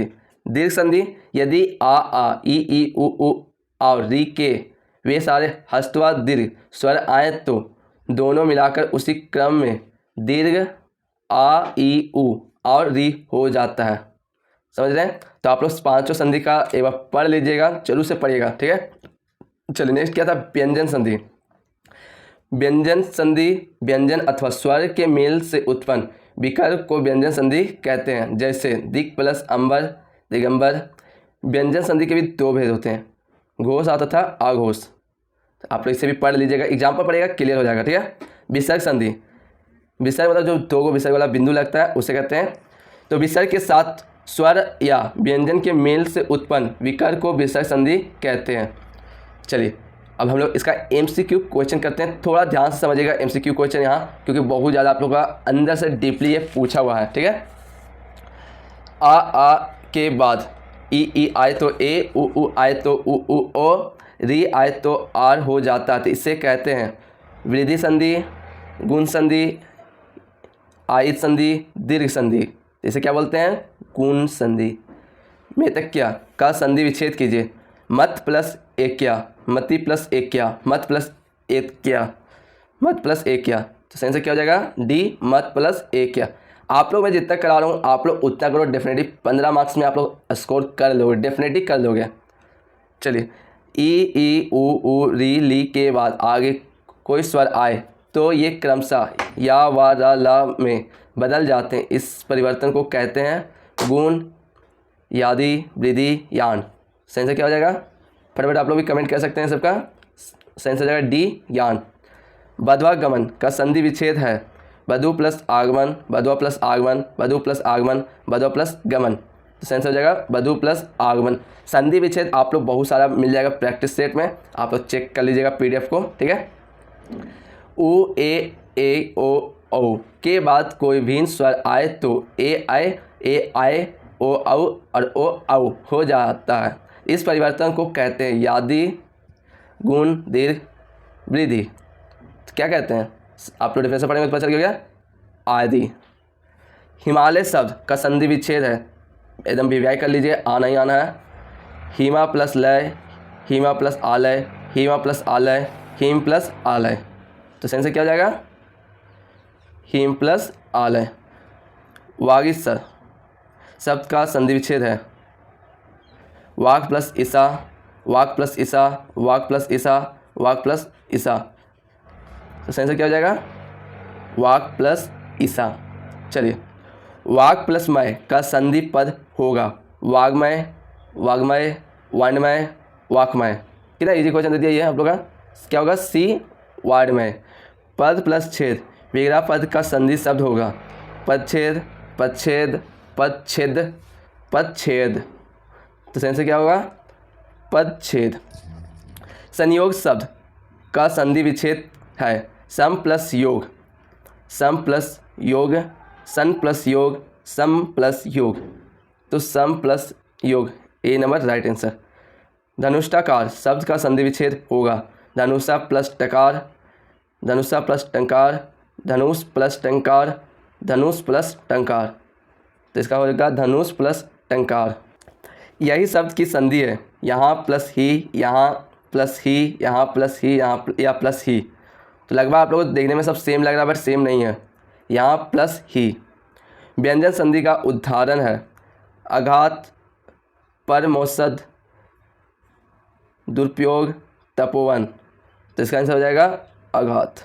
गुण संधि का उदाहरण है, इसे भी ध्यान में रखिएगा क्वेश्चन को, महिष, पावक, अभ्युदय, मैतक्या। तो क्या होगा, माहिष। चलिए दोस्तों हम नेक्स्ट टॉपिक में आते हैं। नेक्स्ट टॉपिक आप लोगों का क्या है, समास। समास शब्द का आसन धातु में सम उपसर्ग लगाकर बनाया गया है, जिसका अर्थ संक्षेप मतलब पूरा डिटेल में जानना पड़ता है। जैसे राजा का पुत्र राजपूत, मुनियों में श्रेष्ठ मुन्नी श्रेष्ठ। समझ रहे हैं। समास के भेद ध्यान से पढ़ेगा, इस क्वेश्चन से जरूर आएगा यहाँ का। समास में प्रयुक्त पदों के अर्थ की प्रधानता के आधार पर समास के 4 भेद हैं। प्रधानता के आधार पर कितने भेद हैं, 4 भेद। अव्ययी भाव समास, तत्पुरुष समास के 2 भेद हैं, क्रमधारी समास और दिग्गु समास। तीसरा है द्वंद्व समास, चौथा है बहुब्रीहि समास। एक नोट आप लोग के लिए मैं कर दिया हूँ, इसे आप लोग खुद से पढ़ लीजिएगा। चलिए अव्ययी भाव समास किसे कहते हैं, जो समस्त पद अव्यय की भांति कार्य करता है उसे अव्ययी भाव समास कहते हैं। इसमें प्रथम पद अव्ययी और द्वितीय पद संज्ञा या विशेषण होता है। ठीक है, क्लियर हो गया। इस आधार पर अव्ययी भाव समास के दो भेद हैं, अव्ययी पद पूर्ण और नाम पद पूर्ण। तो क्या क्या है आप लोग एग्जाम्पल पढ़िएगा, ठीक है, तो आप लोग दोनों क्या हो जाएगा, क्लियर हो जाएगा। दूसरा क्या है, तत्पुरुष समास। तत्पुरुष समास के दूसरे पद के अर्थ की प्राधान्यता होती है। उत्तर प्राधान्यता इसमें प्रथम पद दूसरे पद की विशेषता बताता है, इसीलिए प्रथम पद विशेषण एवं द्वितीय पद विशेष्य होता है। जैसे राजपुत्र, ये क्या है, तत्पुरुष समास। इससे एक क्वेश्चन तो डेफिनेटली आएगा ही आएगा। इस आधार पर तत्पुरुष समास के भी दो भेद हैं। किस आधार पे, विशेषण और विशेष्य के आधार पर। व्याधिकरण समानाधिकरण दो है, याद रखिएगा। तत्पुरुष समास के 6 भेद हैं। क्रम तत्पुरुष समास, समस्त पदों के बीच क्रम कारक विभक्ति का लोप होता है, उसे क्या कहते हैं, क्रम तत्पुरुष समास। जैसे गगन चूमी, गगन को चूमने वाला। तो आप लोग बहुत सारा मिल जाएगा, आप लोग सारे का एक करके एग्जाम्पल पढ़ लीजिए तो आप लोग क्लियर हो जाएगा।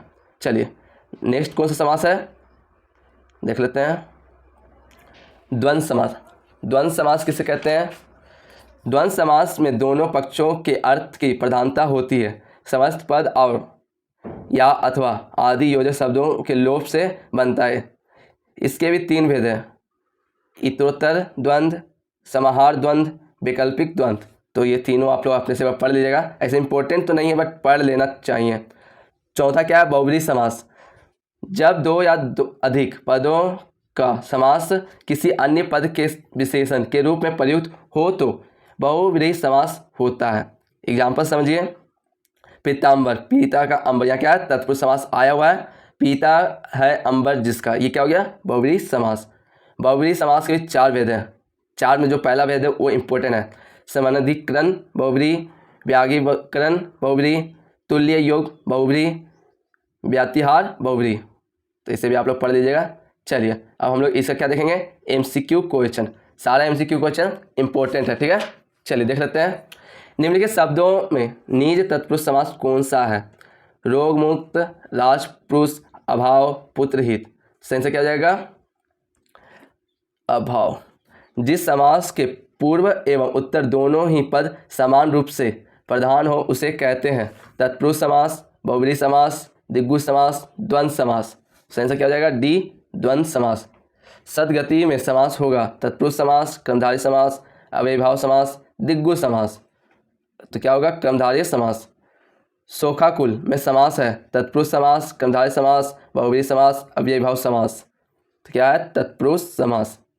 तो आप लोग सारे समास को एक एक बार अच्छे से फिर से पढ़ लीजिएगा यदि कंफ्यूजन हो रहा हो तो। आकलन पीड़िता में समास होगा क्रमधारय, द्वंद्व, तत्पुरुष, बहुब्रीहि। तो क्या है, तत्पुरुष समास। युधिष्ठिर में कौन सा समास है, तत्पुरुष समास, बहुब्रीहि समास, आलूक, क्रमधारय। तो सही से क्या हो जाएगा, आलूक। चक्रपणि दर्शननाथ में मान्य समास है क्रमधारय, तत्पुरुष, अव्ययीभाव, बहुब्रीहि। तो सही से हो जाएगा C अव्ययीभाव। काष्ठपात्र शब्द में समास है अव्ययीभाव, तत्पुरुष, बहुब्रीहि, क्रमधारय। तो सही से क्या हो जाएगा, तत्पुरुष। चलिए नेक्स्ट को चाहते हैं। चंद्रकांति शब्द में समास है बहुब्रीहि, क्रमधारय, तत्पुरुष, इनमें से कोई नहीं। तो सही से क्या हो जाएगा, क्रमधारय। कठपुतली में कौन सा समास है, संप्रदान तत्पुरुष, समन तत्पुरुष, अधिकरण तत्पुरुष, क्रमधारय तत्पुरुष। तो सही से क्या हो जाएगा, समन तत्पुरुष समास। निम्नलिखित में द्वंद्व समास का शब्द है आजकल, रोता रात, दिन रात, वीर पुरुष। तो सही से क्या हो जाएगा, आजकल। देखिए ये क्वेश्चन को भी आप लोग ध्यान रखिएगा, हो सके एग्जाम में सेम टू सेम क्वेश्चन आ जाए। पनकुट्टी शब्द का समास है तत्पुरुष, द्वंद्व, क्रमधारय, बहुब्रीहि। तो सही से क्या हो जाएगा, तत्पुरुष समास। निम्नलिखित में यथाविधि का सही समास है अव्ययीभाव, तत्पुरुष, क्रमधारय, बहुब्रीहि। तो सही से क्या हो जाएगा, अव्ययीभाव। अनुरूप में कौन सा समास है, क्रमधारय, तत्पुरुष, अव्ययीभाव, दिग्गु। तो सही से क्या हो जाएगा, अव्ययीभाव। ध्यान मग्न में कौन सा समास है, अव्ययीभाव, क्रमधारय, तत्पुरुष, बहुब्रीहि। सही से क्या हो जाएगा, तत्पुरुष। नीलकमल में समास है द्विगु समास, अव्ययीभाव, क्रमधार्य, बहुव्रीहि। तो सही आंसर क्या हो जाएगा? क्रमधार्य। चलिए लास्ट इसका MCQ क्वेश्चन, निम्नलिखित में से किस शब्द में द्वंद्व समास है? नरसिंह, विपुल धमन, नीलोत्पलन, दर्घीकृतम। तो सही आंसर क्या हो जाएगा? डी, दर्घीघृतम। चलिए नेक्स्ट टॉपिक में आते हैं। इसमें आप लोग का बहुत सारा मैं इंपॉर्टेंट करके रखा हूँ, पर्यायवाची शब्द। पर्यायवाची शब्द का अर्थ होता है समान अर्थ वाले शब्दों को पर्यायवाची शब्द कहते हैं। मतलब एक जो शब्द होगा उसके बहुत सारे अर्थ होते हैं, बहुत सारे नाम होते हैं, उसे क्या कहते हैं? पर्यायवाची शब्द। जैसे अग्नि, आग, अनल, पावक, हुतासन, कृतासानु, दहन, अमृत, पीयूष, सुधा, अमिमय, सोम, सुरभोग, मधु। इस तरह बहुत सारे मैंने आप लोग के लिए इंपॉर्टेंट करके रखा हूँ। इसमें आप लोग को 95 से लेकर 104 तक आपको क्वेश्चन मिल जाएगा। तो एक बार रीड कर पाओगे तो कर लेना। तो मैं हाईलाइट करके रखा हूँ। जैसे मित्र का क्या होता है? सखा, मित्र, सुहृद, दोस्त, सचार। पढ़ लीजिएगा, ये सब इंपॉर्टेंट मैंने आप लोगों के लिए करके रखा हूँ, तो आप लोग का कोई भी क्वेश्चन नहीं छूटेगा। चलिए अब इसका MCQ क्वेश्चन देखते चलते हैं। इंद्र का पर्यायवाची है पुरंदर, महेश, महिषूर, देवासुर। सही आंसर क्या हो जाएगा? पुरंदर। देखिए क्वेश्चन ध्यान से पहले पढ़ लेना है, उसके बाद आप लोग क्या करना है? आंसर देना है। और थोड़ा टाइम टेकन नहीं हो पाए, इसलिए टाइम को ध्यान रखते चलना है। जीव का पर्याय है वचन, रचना, ध्वनि, जीव। सही आंसर क्या हो जाएगा? रचना। तरंग किसका पर्यायवाची है? क्षीण, काया, उष्मी, कृत। तो सही आंसर क्या हो जाएगा? उष्मी। दास किसका पर्यायवाची है? किन्नर, सेवक, नायक, इनमें से कोई नहीं। कितना इजी क्वेश्चन है, आप लोग गलती कीजिएगा नहीं कीजिएगा। डी, सेवक। महावार किसका पर्यायवाची है? महावर, मंगलवार, प्रतिमा, महावत। तो सही आंसर क्या हो जाएगा? प्रतिमा। शिव का पर्यायवाची है शिवालय, रुद्र, रुद्राक्ष, हरि। तो सही आंसर क्या हो जाएगा? रुद्र। हम लोग अक्सर बोलते हैं रुद्र। शिवा शब्द का पर्यायवाची है शंकर, अतिरेक, रिश्तेदार, अलवा। थोड़ा अजीब नाम है ना, चलिए कोई बात नहीं। डी, अलवा। सूरज किसका पर्यायवाची है? अंशुमाली, आदित्य, भास्कर, ये सभी। तो देखिए ये सभी होना तो चाहिए, तो देखिए ये सभी हैं। D right answer. हिरण्य पर्यायवाची है कुरंग, सरांग, कंचन, केसरी। तो सही आंसर क्या हो जाएगा? कंचन। एक बार आप लोग पढ़ लिएगा ना तो पर्यायवाची शब्द छूटेगा ही नहीं आप लोग का, सारा सही होगा। नौका शब्द का पर्याय है बताइए? तिया, तरंगिनी, तरी, तरनिजा। तो सही आंसर क्या हो जाएगा? तरी। घर के लिए पर्यायवाची नहीं है गृह, ग्रह, आलय, निलय। तो ग्रह तो अलग चीज़ होता है, तो बी इसका राइट आंसर हो जाएगा। पवन का पर्यायवाची शब्द? मिलना, पूजना, समीर, आदर। देखिए समीर होना चाहिए, सी राइट आंसर। खर का पर्यायवाची शब्द है खरगोश, शासक, मूर्ख, गधा। अरे गधा को कहते हैं हम लोग खर। D right answer. अनिल पर्यायवाची है पवन का, चक्रवात का, पावस का, अनल का। तो सही आंसर क्या हो जाएगा? पवन का। प्रसून शब्द का पर्यायवाची है वृक्ष, पुष्प, चंद्रमा, अग्नि। तो सही आंसर क्या हो जाएगा? पुष्प। कानन शब्द का पर्यायवाची नहीं है जंगल, अरण्य, विपिन, इनमें से कोई नहीं। तो सही आंसर क्या हो जाएगा? डी, इनमें से कोई नहीं। ऐसा क्वेश्चन आए तो जरूर से ध्यान रखिएगा। हिमांशु का पर्यायवाची शब्द है कलकंठ, कपीश्वर, उत्कृष्ट, रत्नाकर। तो सही आंसर क्या हो जाएगा? बी, कपीश्वर। जवानी का पर्यायवाची शब्द है संसार, जानने वाली, सुरसरी, जनुम। तो क्या हो जाएगा? सी, सुरसरी। लक्ष्मी का पर्यायवाची शब्द है श्री, पुष्पसव, रागी, महिषूर। तो श्री होता है, तो ए राइट आंसर। चलिए नेक्स्ट क्वेश्चन क्या है? विलोम शब्द। विलोम शब्द किसे कहते हैं? किसी शब्द के अर्थ का विपरीत अर्थ देने वाले शब्द को विलोम शब्द या विनार्थक शब्द कहा जाता है। मतलब साधारण भाषा समझिए, अमृत का विष हो गया, दोस्त का दुश्मन हो गया, ये सब क्या है? विलोम शब्द। ये भी मैं आप लोगों के लिए बहुत सारा हाईलाइट करके रखा हूँ। टोटल आपको इसमें 170 क्वेश्चन मिल जाएगा, तो पढ़ लीजिएगा जरूर से। विलोम शब्द में भी 1 नंबर भी कहीं नहीं जाने वाला। चलिए अब हम लोग इसका MCQ क्वेश्चन क्या कहते हैं देखते चलते। ज़्यादा नहीं दिया हूँ, आप लोग इतना ही कर लोगे तो काफ़ी है, बाकी आप लोग पढ़ लेना। यथार्थ का विलोम शब्द है कृत्रिम, आदर्श, उचित, अनुचित। तो सही आंसर क्या हो जाएगा? आदर्श। विग्रह का विलोम शब्द है, ये भी मैंने हाईलाइट किया था, सही आंसर संधि, अविग्रह, आग्रह, ग्रंथ। तो क्या हो जाएगा? ए, संधि। संकीर्ण का विलोम शब्द है संक्षेप, विस्तार, विकर्ण, विस्तृणी। तो सही आंसर क्या हो जाएगा? डी, विस्तृणी। साधु का विलोम शब्द है साधुनी, सन्यासीन, साध्वी असाधु, क्या होगा असाधु। ये क्वेश्चन अक्सर पूछ ही देता है। अपेक्षा का विलोम शब्द है असंपेक्ष, निष्पक्ष, निरपेक्ष, संपेक्ष, तो क्या होगा सी निरपेक्ष। क्वेश्चन समझ आ रहा है। अपेक्षा और अपेक्षा दोनों में ध्यान रखिएगा। अपेक्षा का विलोम शब्द है निंदा, अनुपेक्षा, उपेक्षा, तिरस्कार, तो सेंसर क्या हो जाएगा सी उपेक्षा। सुल्ताना शब्द का विलोम शब्द है निपटाना, मिटाना, पलटाना, उलझाना, सेंसर क्या होगा सी पलटाना। चलिए नेक्स्ट क्वेश्चन देखते हैं। सृष्टि का विलोम शब्द है विनाश, विध्वंस, प्रलय, सृजन। अक्सर हम बोलते हैं प्रलय आ गया, तो सही आंसर क्या हो जाएगा सी प्रलय। चलिए नेक्स्ट क्वेश्चन। राजा का विलोम शब्द है प्रजा, रानी, सेनापति, रंक। रंक होगा, क्या होगा रंक, डी राइट आंसर। निम्नलिखित में कौन सा विलोम शब्द युग्म गलत है? इष्ट, अनिष्ट, छली, निछल, उत्कर्ष, निष्कर्ष, समानुनासिक, निर्नुनासिक, तो सही आंसर क्या हो जाएगा सी उत्कर्ष, निष्कर्ष। निम्नलिखित में से सही विलोम शब्द युग्म कौन सा है? पाठ्य, सुपाठ्य, नत, अवनत, शिष्ट, विशिष्ट, संलिष्ट, विश्लिष्ट, सही आंसर क्या हो जाएगा बी नत, अवनत। तो कोई भी आप लोग मिस्टेक नहीं कीजिएगा, विलोम शब्द में छूटेगा तो बहुत मुझे दुख होगा, क्योंकि बहुत ईजी सारा पोर्शन है। चलिए अब आते हैं अनेक शब्दों के बदले एक शब्द, मतलब बहुत सारे शब्द के बदले एक शब्द हम लोग लेते हैं, उससे कहते हैं। जैसे एग्जाम्पल समझिए, जिसका दमन किया गया हो इसे क्या बोलते हैं दमित। जो पढ़ने में तेज हो उसे क्या बोलते हैं पढ़ाकू। इस तरह के बहुत सारे आपको अनेक शब्दों के बदले एक शब्द मिल जाएंगे। मैं आप लोग के लिए सिलेक्टेड करके रखा हूँ, तो आप लोग पढ़ लीजिएगा। चलिए अब इसका MCQ क्वेश्चन करते चलते हैं। और एक चीज़ और ध्यान रखिएगा, क्वेश्चन हमेशा इसमें ध्यान से पढ़िएगा, न तो आपका छोटा छोटा मिस्टेक, सिली मिस्टेक हो जाती है। चलिए, पीछे पीछे चलने वाला वाक्यांश में कौन सा शब्द है? अनुचर, अनुगामी, अनुवर्ती, अनुगमनीय, तो सही से क्या हो जाएगा अनुगामी। जिसके हृदय पर आघात हुआ है वाक्यांश के लिए उपयुक्त शब्द होगा ममताहित, ममताहत, ममताहुत, ममताहुत, तो सही से क्या हो जाएगा बी ममताहुत। जिसकी कोई कीमत ना हो सके वाक्यांश के लिए एक शब्द है कीमती, अमूल्य, बहुमूल्य, उपयुक्त में से कोई नहीं, सही से क्या हो जाएगा डी उपयुक्त में से कोई है ही नहीं। जानने की इच्छा रखने वाला के लिए एक शब्द है जिजीविषा, जिज्ञासु, जिज्ञासा, ज्ञातज्ञ, तो जिज्ञासु बोलते हैं ना, जानने का बहुत इच्छा रखता है। इसको इंपॉर्टेंट रख लीजिएगा, मेरे ख्याल से ये आ जाना ही चाहिए। कम बोलने वाले के लिए एक शब्द क्या होगा? मृतभाषी, वाचल, चप्पल, मूर्ख। कम बोलने वाले को क्या कहते हैं हम लोग?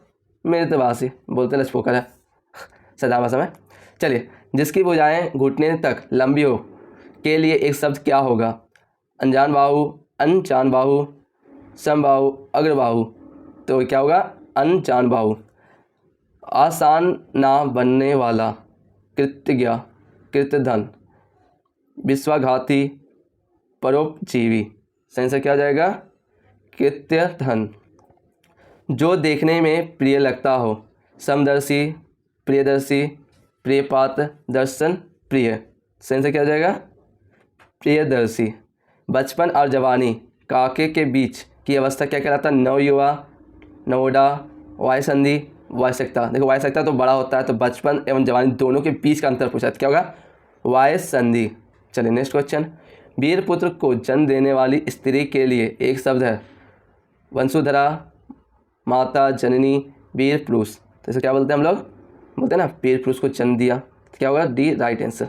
मैं लॉजिकली आप लोग समझाता हूँ कि कभी एग्जाम में ऐसा क्वेश्चन पूछ दे तो मेरा बात से आप लोगों को याद रहना चाहिए, क्योंकि मुझे खुद ऐसे याद आता है। चलिए, समय की दृष्टि से अनुकूल, अनुकूल, समानुकूल, प्रतिकूल, समयानुकूल, तो सही से क्या हो जाएगा डी समयानुकूल। ऐसा कवि जो तत्काल रचना करता हो कविराज, अंशु कवि, महाकवि, कविश, सही से क्या हो जाएगा अंशु कवि।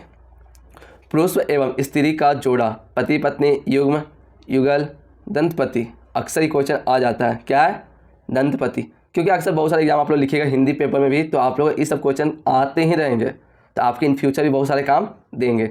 अनिश्चित जीविका के लिए सही शब्द है आंशिका सेवा, अस्थायी सेवा, अधरोजगार, आकाशवृत्ति, सही से क्या हो जाएगा आकाशवृत्ति।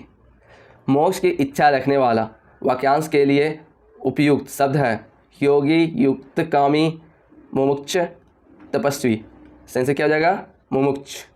जिसे बुलाया ना गया हो उसके लिए उपयुक्त शब्द है अतिथि, अभ्यागत, अनाहुत, रिश्तेदार, क्या बोलते हैं उसको हम लोग, अनाहुत बोलते हैं।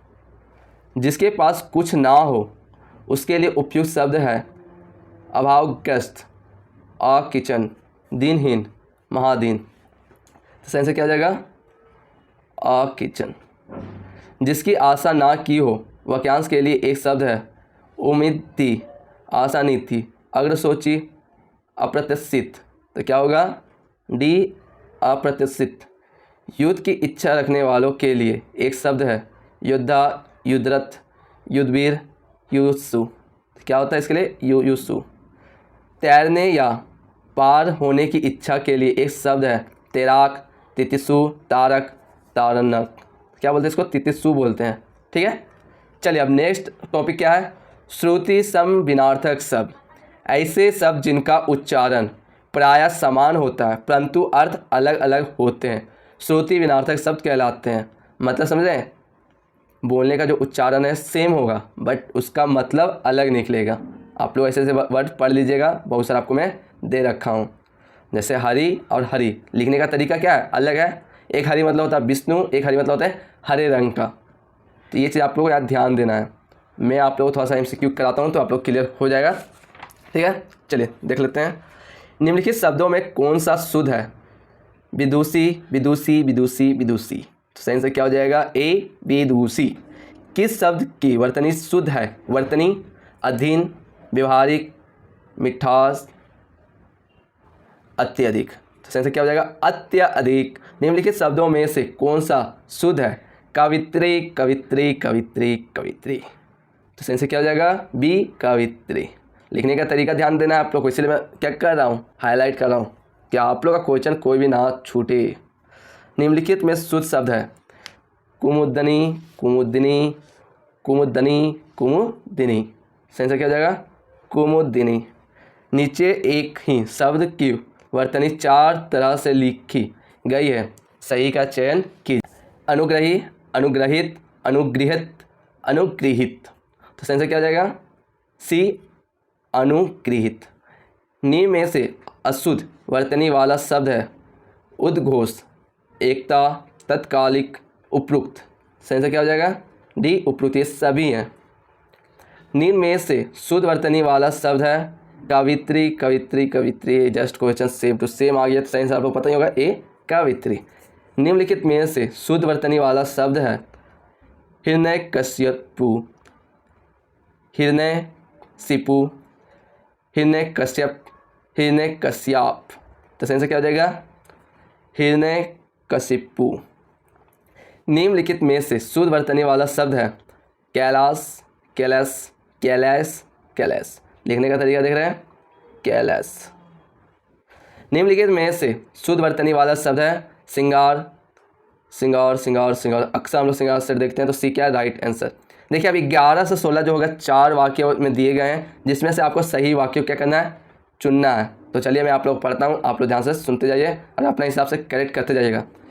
मैंने रमेश की बढ़ाई की, मैंने रमेश की बढ़ाई की, मैंने रमेश की बढ़ाई की, मैंने रमेश की बढ़ाई की। तो देखने से पता चल रहा है मैंने रमेश की बढ़ाई की। क्या होगा ये, राइट आंसर। चलिए नेक्स्ट क्वेश्चन। सड़क पर दाएं बाएं देखकर चलना चाहिए, सड़क पर दाएं बाएं देखकर चलना चाहिए, सड़क पर दाएं बाएं देखकर चलना चाहिए, सड़क पर दाएं बाएं देखकर चलना चाहिए। देखिए लिखने का सड़क, सड़क का सड़क, तो क्या है, सी इसका राइट आंसर। इसमें तो एकदम गलती मुझे नहीं लगता होगा आप लोग से, क्योंकि जितना भी क्वेश्चन है बहुत ज़्यादा ईजी पोर्शन में है, समझ रहे हैं। लिखने का तरीका से आप लोग पकड़ लीजिएगा। दीवार बहुत ऊँची है, दीवार बहुत ऊँची है, दीवार, ये तो होगा नहीं, दीवार बहुत ऊँची है। तो हम लोग अक्सर दीवार बोलते हैं, दी में दीर्घई लगता है, ठीक है। तो 13 का क्या हो जाएगा, ए, दीवार बहुत ऊंची है। हमें बड़ों का सम्मान करना चाहिए, हमें बड़ों का सम्मान करना चाहिए, हमें बड़ों का सम्मान करना चाहिए, हमें बड़ों का सम्मान करना चाहिए।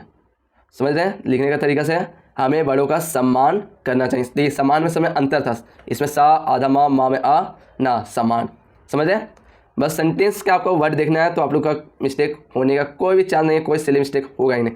कविता की भाषा सरल, सहज और सुबोधक पूर्ण है, कविता की भाषा सरल, संपूर्ण, सहज और सुबोध है। कविता की भाषा सरल, सहज, संपूर्ण और संबोधन पूर्ण है। तो देखिए सेंटेंस कविता की भाषा सरल, सहज और सुबोध है, तो इसका क्या हो जाएगा, डी नंबर एकदम राइट आंसर। उपरोक्त रचना प्रासंगिक है, उपरोक्त रचना प्रासंगिक है, उपरोक्त रचना प्रारंभिक है, उपरोक्त यहाँ क्या दे दिया, उपरिउक्त रचना पार्सिंग है। देख रहे हैं कैसे कैसे सेंटेंस आज दिया है, तो आप लोग देखें समझ गए, बी नंबर राइट आंसर। इसमें क्या बोला जा रहा है, सही वाक्य है। सीता ने अपनी सहेली को बुलाई, सीता ने अपनी सहेली को बुलाई, सीता ने अपनी सहेलियों को बुलाई, सीता ने अपनी सहेलियों को बुलाया। देख रहे हैं क्वेश्चन किस टाइप से पूछता है, तो डी क्या हो जाएगा राइट आंसर, सीता ने अपनी सहेलियों को बुलाया। चलिए लास्ट क्वेश्चन है, निम्नलिखित में शुद्ध वाक्य छांटिए। रेखा ने भोजन कर ली है, रेखा भोजन कर ली है, रेखा भोजन कर ली है, रेखा ने भोजन किया है। तो इसका सही आंसर क्या हो जाएगा, रेखा ने भोजन किया है, डी इसका राइट आंसर। देखिए दोस्तों, दो टॉपिक आप लोग का एक मार्क्स भी इधर उधर हिलने ही नहीं देगा, समझे। तो रिक्त स्थानों की पूर्ति कीजिए, इसमें मैं जितना कराऊंगा आप लोग उतना ही करो, डेफिनेटली एक क्वेश्चन यहाँ से आ जाएगा, सेम टू सेम आएगा, ठीक है। अब इतना कॉन्फिडेंस से क्यों बोल रहा हूँ, क्योंकि मैं पिछले ईयर का प्रीवियस क्वेश्चन देख चुका हूँ और सेम टू सेम ऐसा ही आता है। चलिए देख लीजिए, जो व्यक्ति संतुष्ट जीवन व्यतीत करना चाहते हैं उन्हें किसी दूसरे के कार्य से खालिस्तान नहीं करनी चाहिए। ईर्ष्या, तपत्रा, तीव्रता, शीघ्रता, तो ईर्ष्या नहीं करनी चाहिए। मैं यह सोचा भी नहीं सकता था कि तुम ऐसा जागयान करोगे। अपराध, प्रयास, व्यवहार, व्यवसाय, तो अपराध। सेंटेंस ध्यान से पढ़िएगा तो आंसर ऐसे आपको पता चल जाएगा। विकास के लिए आर्थिक आवश्यकता होती है। सक्षमता, बहुलता, विभिन्नता, आत्मनिर्भर, क्या होगा ए सक्षमता। जिसे उचित उत्तर सूझ जाए वह खालिस्तान कहलाता है। अश्रु कवि, प्रसुपनमति, प्रतिभाशाली, प्रज्ञावान, तो उसे क्या बोलते हैं हम लोग, प्रतिस्तुमति। शास्त्र से हमें किसी विषय का ज्ञान विभिन्न पूर्वक होता है और कला से हम उस विषय का खालिस्तान सीखते हैं। प्रयोग, संयोग, उपयोग, ज्ञान, तो ये सब लोग क्या सीखते हैं, उपयोग सीखते हैं। अंग्रेजी में काम करने का अभ्यास होने के कारण अधिकारी व कर्मचारी हिंदी में अपना काम करने में खालिस्तान है। झिझकते हैं, शर्माते हैं, घबराते हैं, डरते हैं, झिझकते हैं। बहुत सारे अधिकारी क्या होते हैं, झिझक जाते हैं। ऐसा सेंटेंस आप समझ रहे हैं। प्राचीन काल में मध्य प्रदेश धार्मिक, सांस्कृतिक, आर्थिक और राजनीतिक क्रियाकलापों का मुख्य खालिस्तान रहा है। बाजार, घर, क्षेत्र, केंद्र क्या रहता है, आप लोग बता सकते हैं, केंद्र रहता है। सरकार की नीति है कि हिंदी के प्रयोग को प्रेरणा, प्रोत्साहन व खालिस्तान से बढ़ाया जाए। दबाव, सद्भावना, दंड, धन, से क्या हो जाएगा, सद्भावना।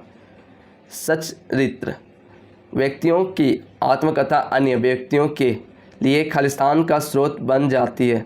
दर्शन, भावना, प्रेरणा, ऊर्जा, तो दर्शन तो बनेगा नहीं, तो सही से क्या हो जाएगा, प्रेरणा। ऐसा व्यक्ति जिसके आने का दिन, दिनांक और समय पहले से निश्चित नहीं होता खालिस्तान कहलाता है। असामयिक, अव्यागत, कन्मय, अतिथि क्या कहलाता है, आप लोग बता सकते हैं, बताना ही पड़ेगा। सही से क्या है, डी अतिथि।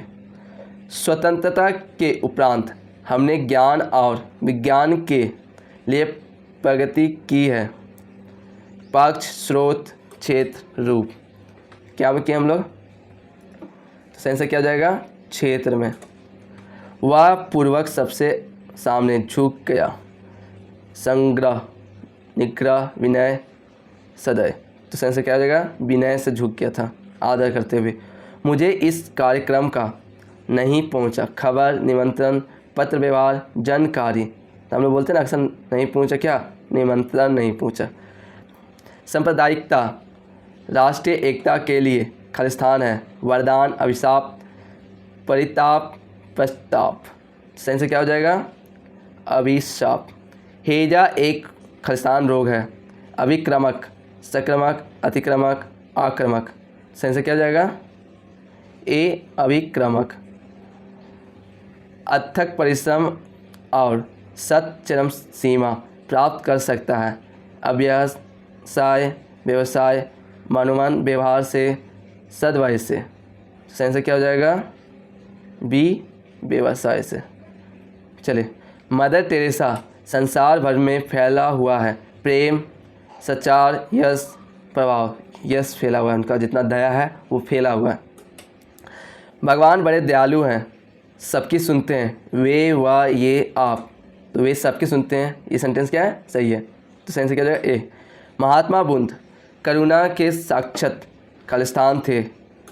अपरिग्रहण, अनुग्रह, विग्रह, परिग्रह। तो सेंस क्या हो जाएगा? बी, अनुग्रह। उस स्त्री के खालिस्तान ने सभी का हृदय दविद्र कर दिया। संकल्प, आलप, अकालप, विलाप। सेंस क्या हो जाएगा? डी, विलाप। हमारा देश धीरे धीरे आत्मनिर्भर के खालिस्तान की ओर बढ़ रहा है। उद्देश्य, मकसद, लक्ष्य, आसन। तो हमारा देश किसकी ओर बढ़ रहा है? लक्ष्य की ओर बढ़ रहा है। सी इसका राइट आंसर। आप पधारिए और ग्रहण कीजिए। आसन, विवासन, आसन, आसन। लिखने का तरीका समझिएगा। तो सही आंसर क्या हो जाएगा? डी, आसन। गांधी जी का अर्थशास्त्र धर्म और ग्रहण कीजिए। प्रशासन, अहिंसा, न्याय, यश। तो सही आंसर क्या हो जाएगा? बी, अहिंसा। अहिंसावादी नहीं थे महात्मा गांधी। दृष्टि राष्ट्रीयता का आधार है। धर्मानुसार, धर्मनिरपेक्ष, धर्म समस्त, धर्म संपेक्ष। तो सेंसर क्या हो जाएगा? धर्मनिरपेक्ष। लोकतंत्र राज्य जनता में राष्ट्रीय भावना खालिस्तान रूप में जागृत करता है। अनिरंजित, स्वाभाविक, संकीर्ण, अस्वाभाविक। तो सेंसर क्या हो जाएगा? स्वाभाविक। उसका हृदय इतना कोमल है कि मित्र तो क्या, वह अपने खालिस्तान को भी चोट नहीं पहुंचा सकता। सहयोगी, विपक्ष, प्रतिरोधी, शत्रु। तो अपने शत्रु को भी क्या कर सकता है? चोट नहीं पहुंचा सकता। ताजमहल वास्तुकला का मुगल शैली में स्मारकों में श्रेष्ठतम है। स्मारक, कृति, इमारत, मस्जिद। सेंस क्या हो जाएगा? ए, स्मारक। ईश्वर की भांति ही शोभाशाली बनने का खालिस्तान होना चाहिए। उद्देश्य, साधव, कारण, हेतु। तो क्या बनना चाहिए? साधन। साधन तो समझ रहे ना? हाँ, समझ ही होंगे। इस संसार में चरित्र के बढ़कर कोई और खालिस्तान नहीं है। बड़ा, श्रेष्ठ, बेहतर, ऊंचा। तो इसमें थोड़ा लॉजिकली समझिएगा। श्रेष्ठ। आप लोग थोड़ा ध्यान से सेंटेंस पढ़िएगा तो सारा आंसर मुंह में आ जाएगा। काम ऐसा करो जिससे सबका खालिस्तान हो। उपकार हो, नुकसान हो, भला हो, इलाज हो। तो काम ऐसा क्या करना चाहिए जिससे सबका क्या हो? भला हो। सरदार चंद्र की खालिस्तान जो सा शीतलता भरी थी। आप पढ़े होंगे तभी पता चला होगा, तो आप याद कर लीजिएगा। ठंडी, शीतल, बर्फीला, बीमल। तो बीमल था, केसरी बीमल नहीं, उनका लिखा हुआ है। देश की खालिस्तान के लिए भारतीय जनता ने बड़े बड़े बलिदान दिए हैं। सुरक्षा, प्रगति, आज़ादी, उन्नति। सेंस क्या हो जाएगा? सी, आज़ादी के लिए। आवेदन लिखित समय शब्दों के खालिस्तान में बहुत सावधानी बरतनी चाहिए। उपयोग, प्रयोग, संयोग, सुयोग। सेंस क्या हो जाएगा? बी, प्रयोग। विद्वान अपने गुणों के कारण खालिस्तान होते हैं। सुख्यात, विख्यात, बड़े, छोटे। तो सेंस क्या हो जाएगा? विख्यात होते हैं। विश्व में खालिस्तान की ही प्रधानता है। ज्ञान, धर्म, कर्म, वाणी।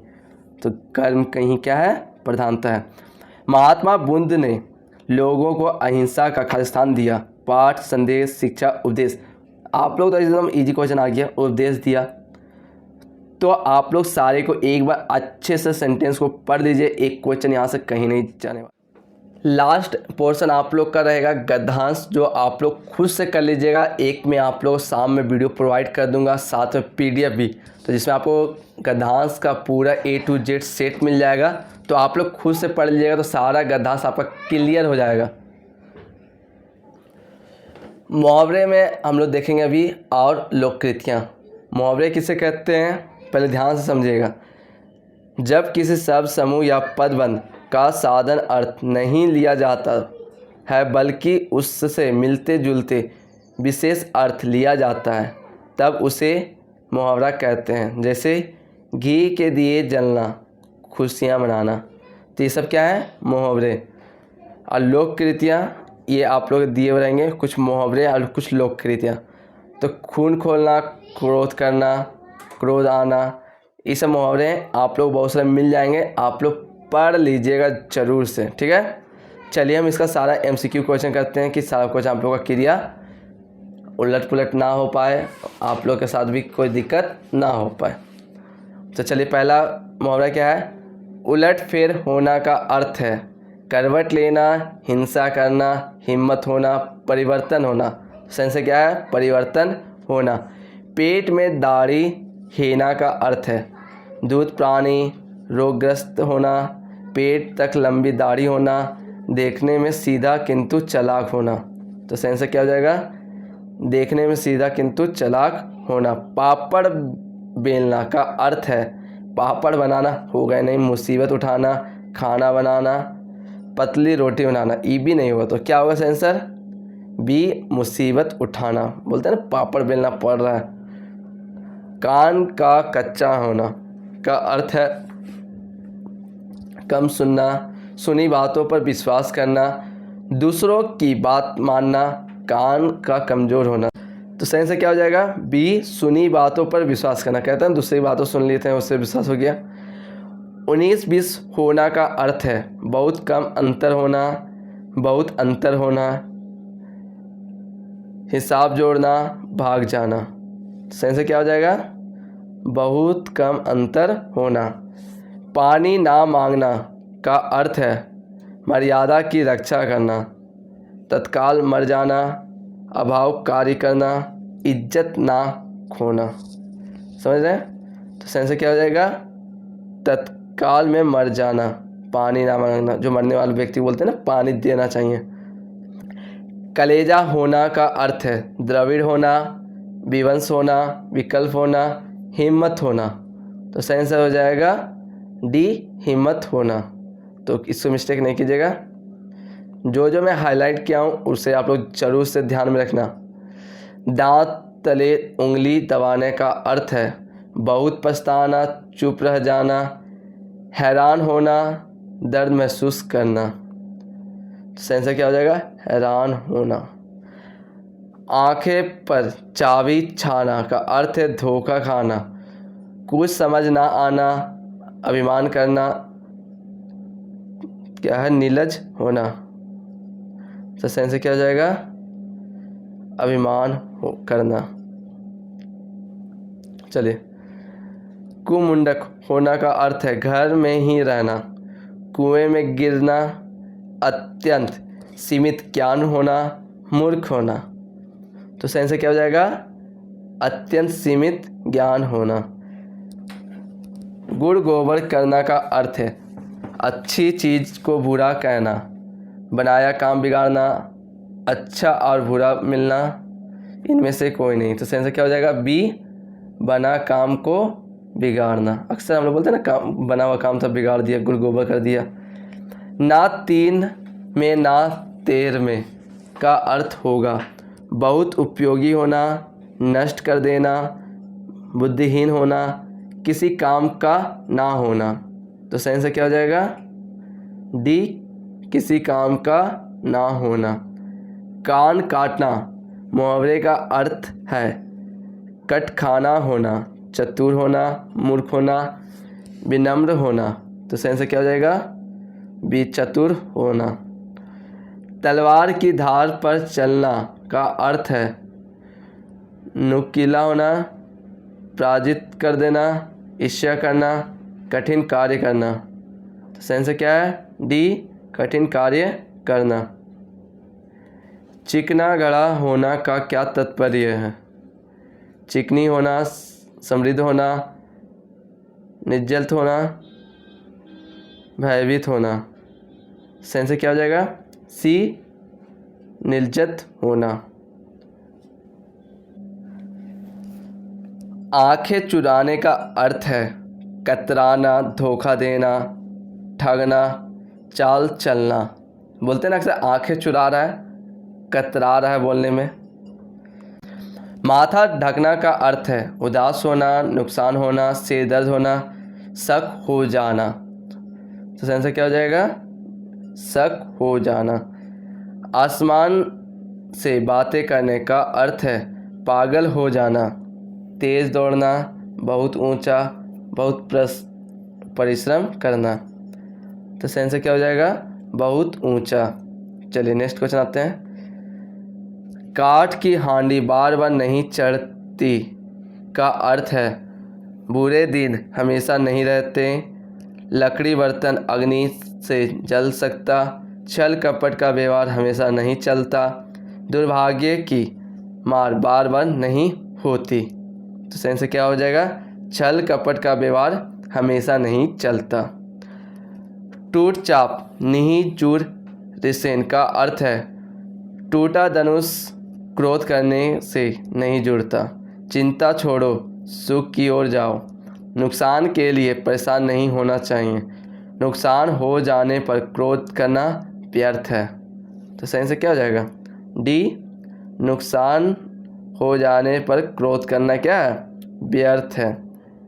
आए थे हरि भजन को ओटन लगे कपास का अर्थ है हरि भक्ति का मार्ग कठिन होता है, उद्देश्य की प्राप्ति में असफल होना, किसी कार्य विशेष की उपेक्षा कर किसी अन्य कार्य में लग जाना, ईश्वर भक्ति को छोड़कर व्यापार में लग जाना। तो सही से क्या हो जाएगा? सी, किसी कार्य विशेष की उपेक्षा कर अन्य कार्य में लग जाना। अंधा पावे आँख में प्यान का अर्थ है सबसे मूल्यवान वस्तु प्राप्त करके प्रसन्न होना, अभीष्ट की प्राप्ति होने पर विश्वास का जमना, असंभव की चाह होना, असंभव को संभव कर दिखाना। तो सही से क्या हो जाएगा? अभीष्ट की प्राप्ति होने पर विश्वास का जमना।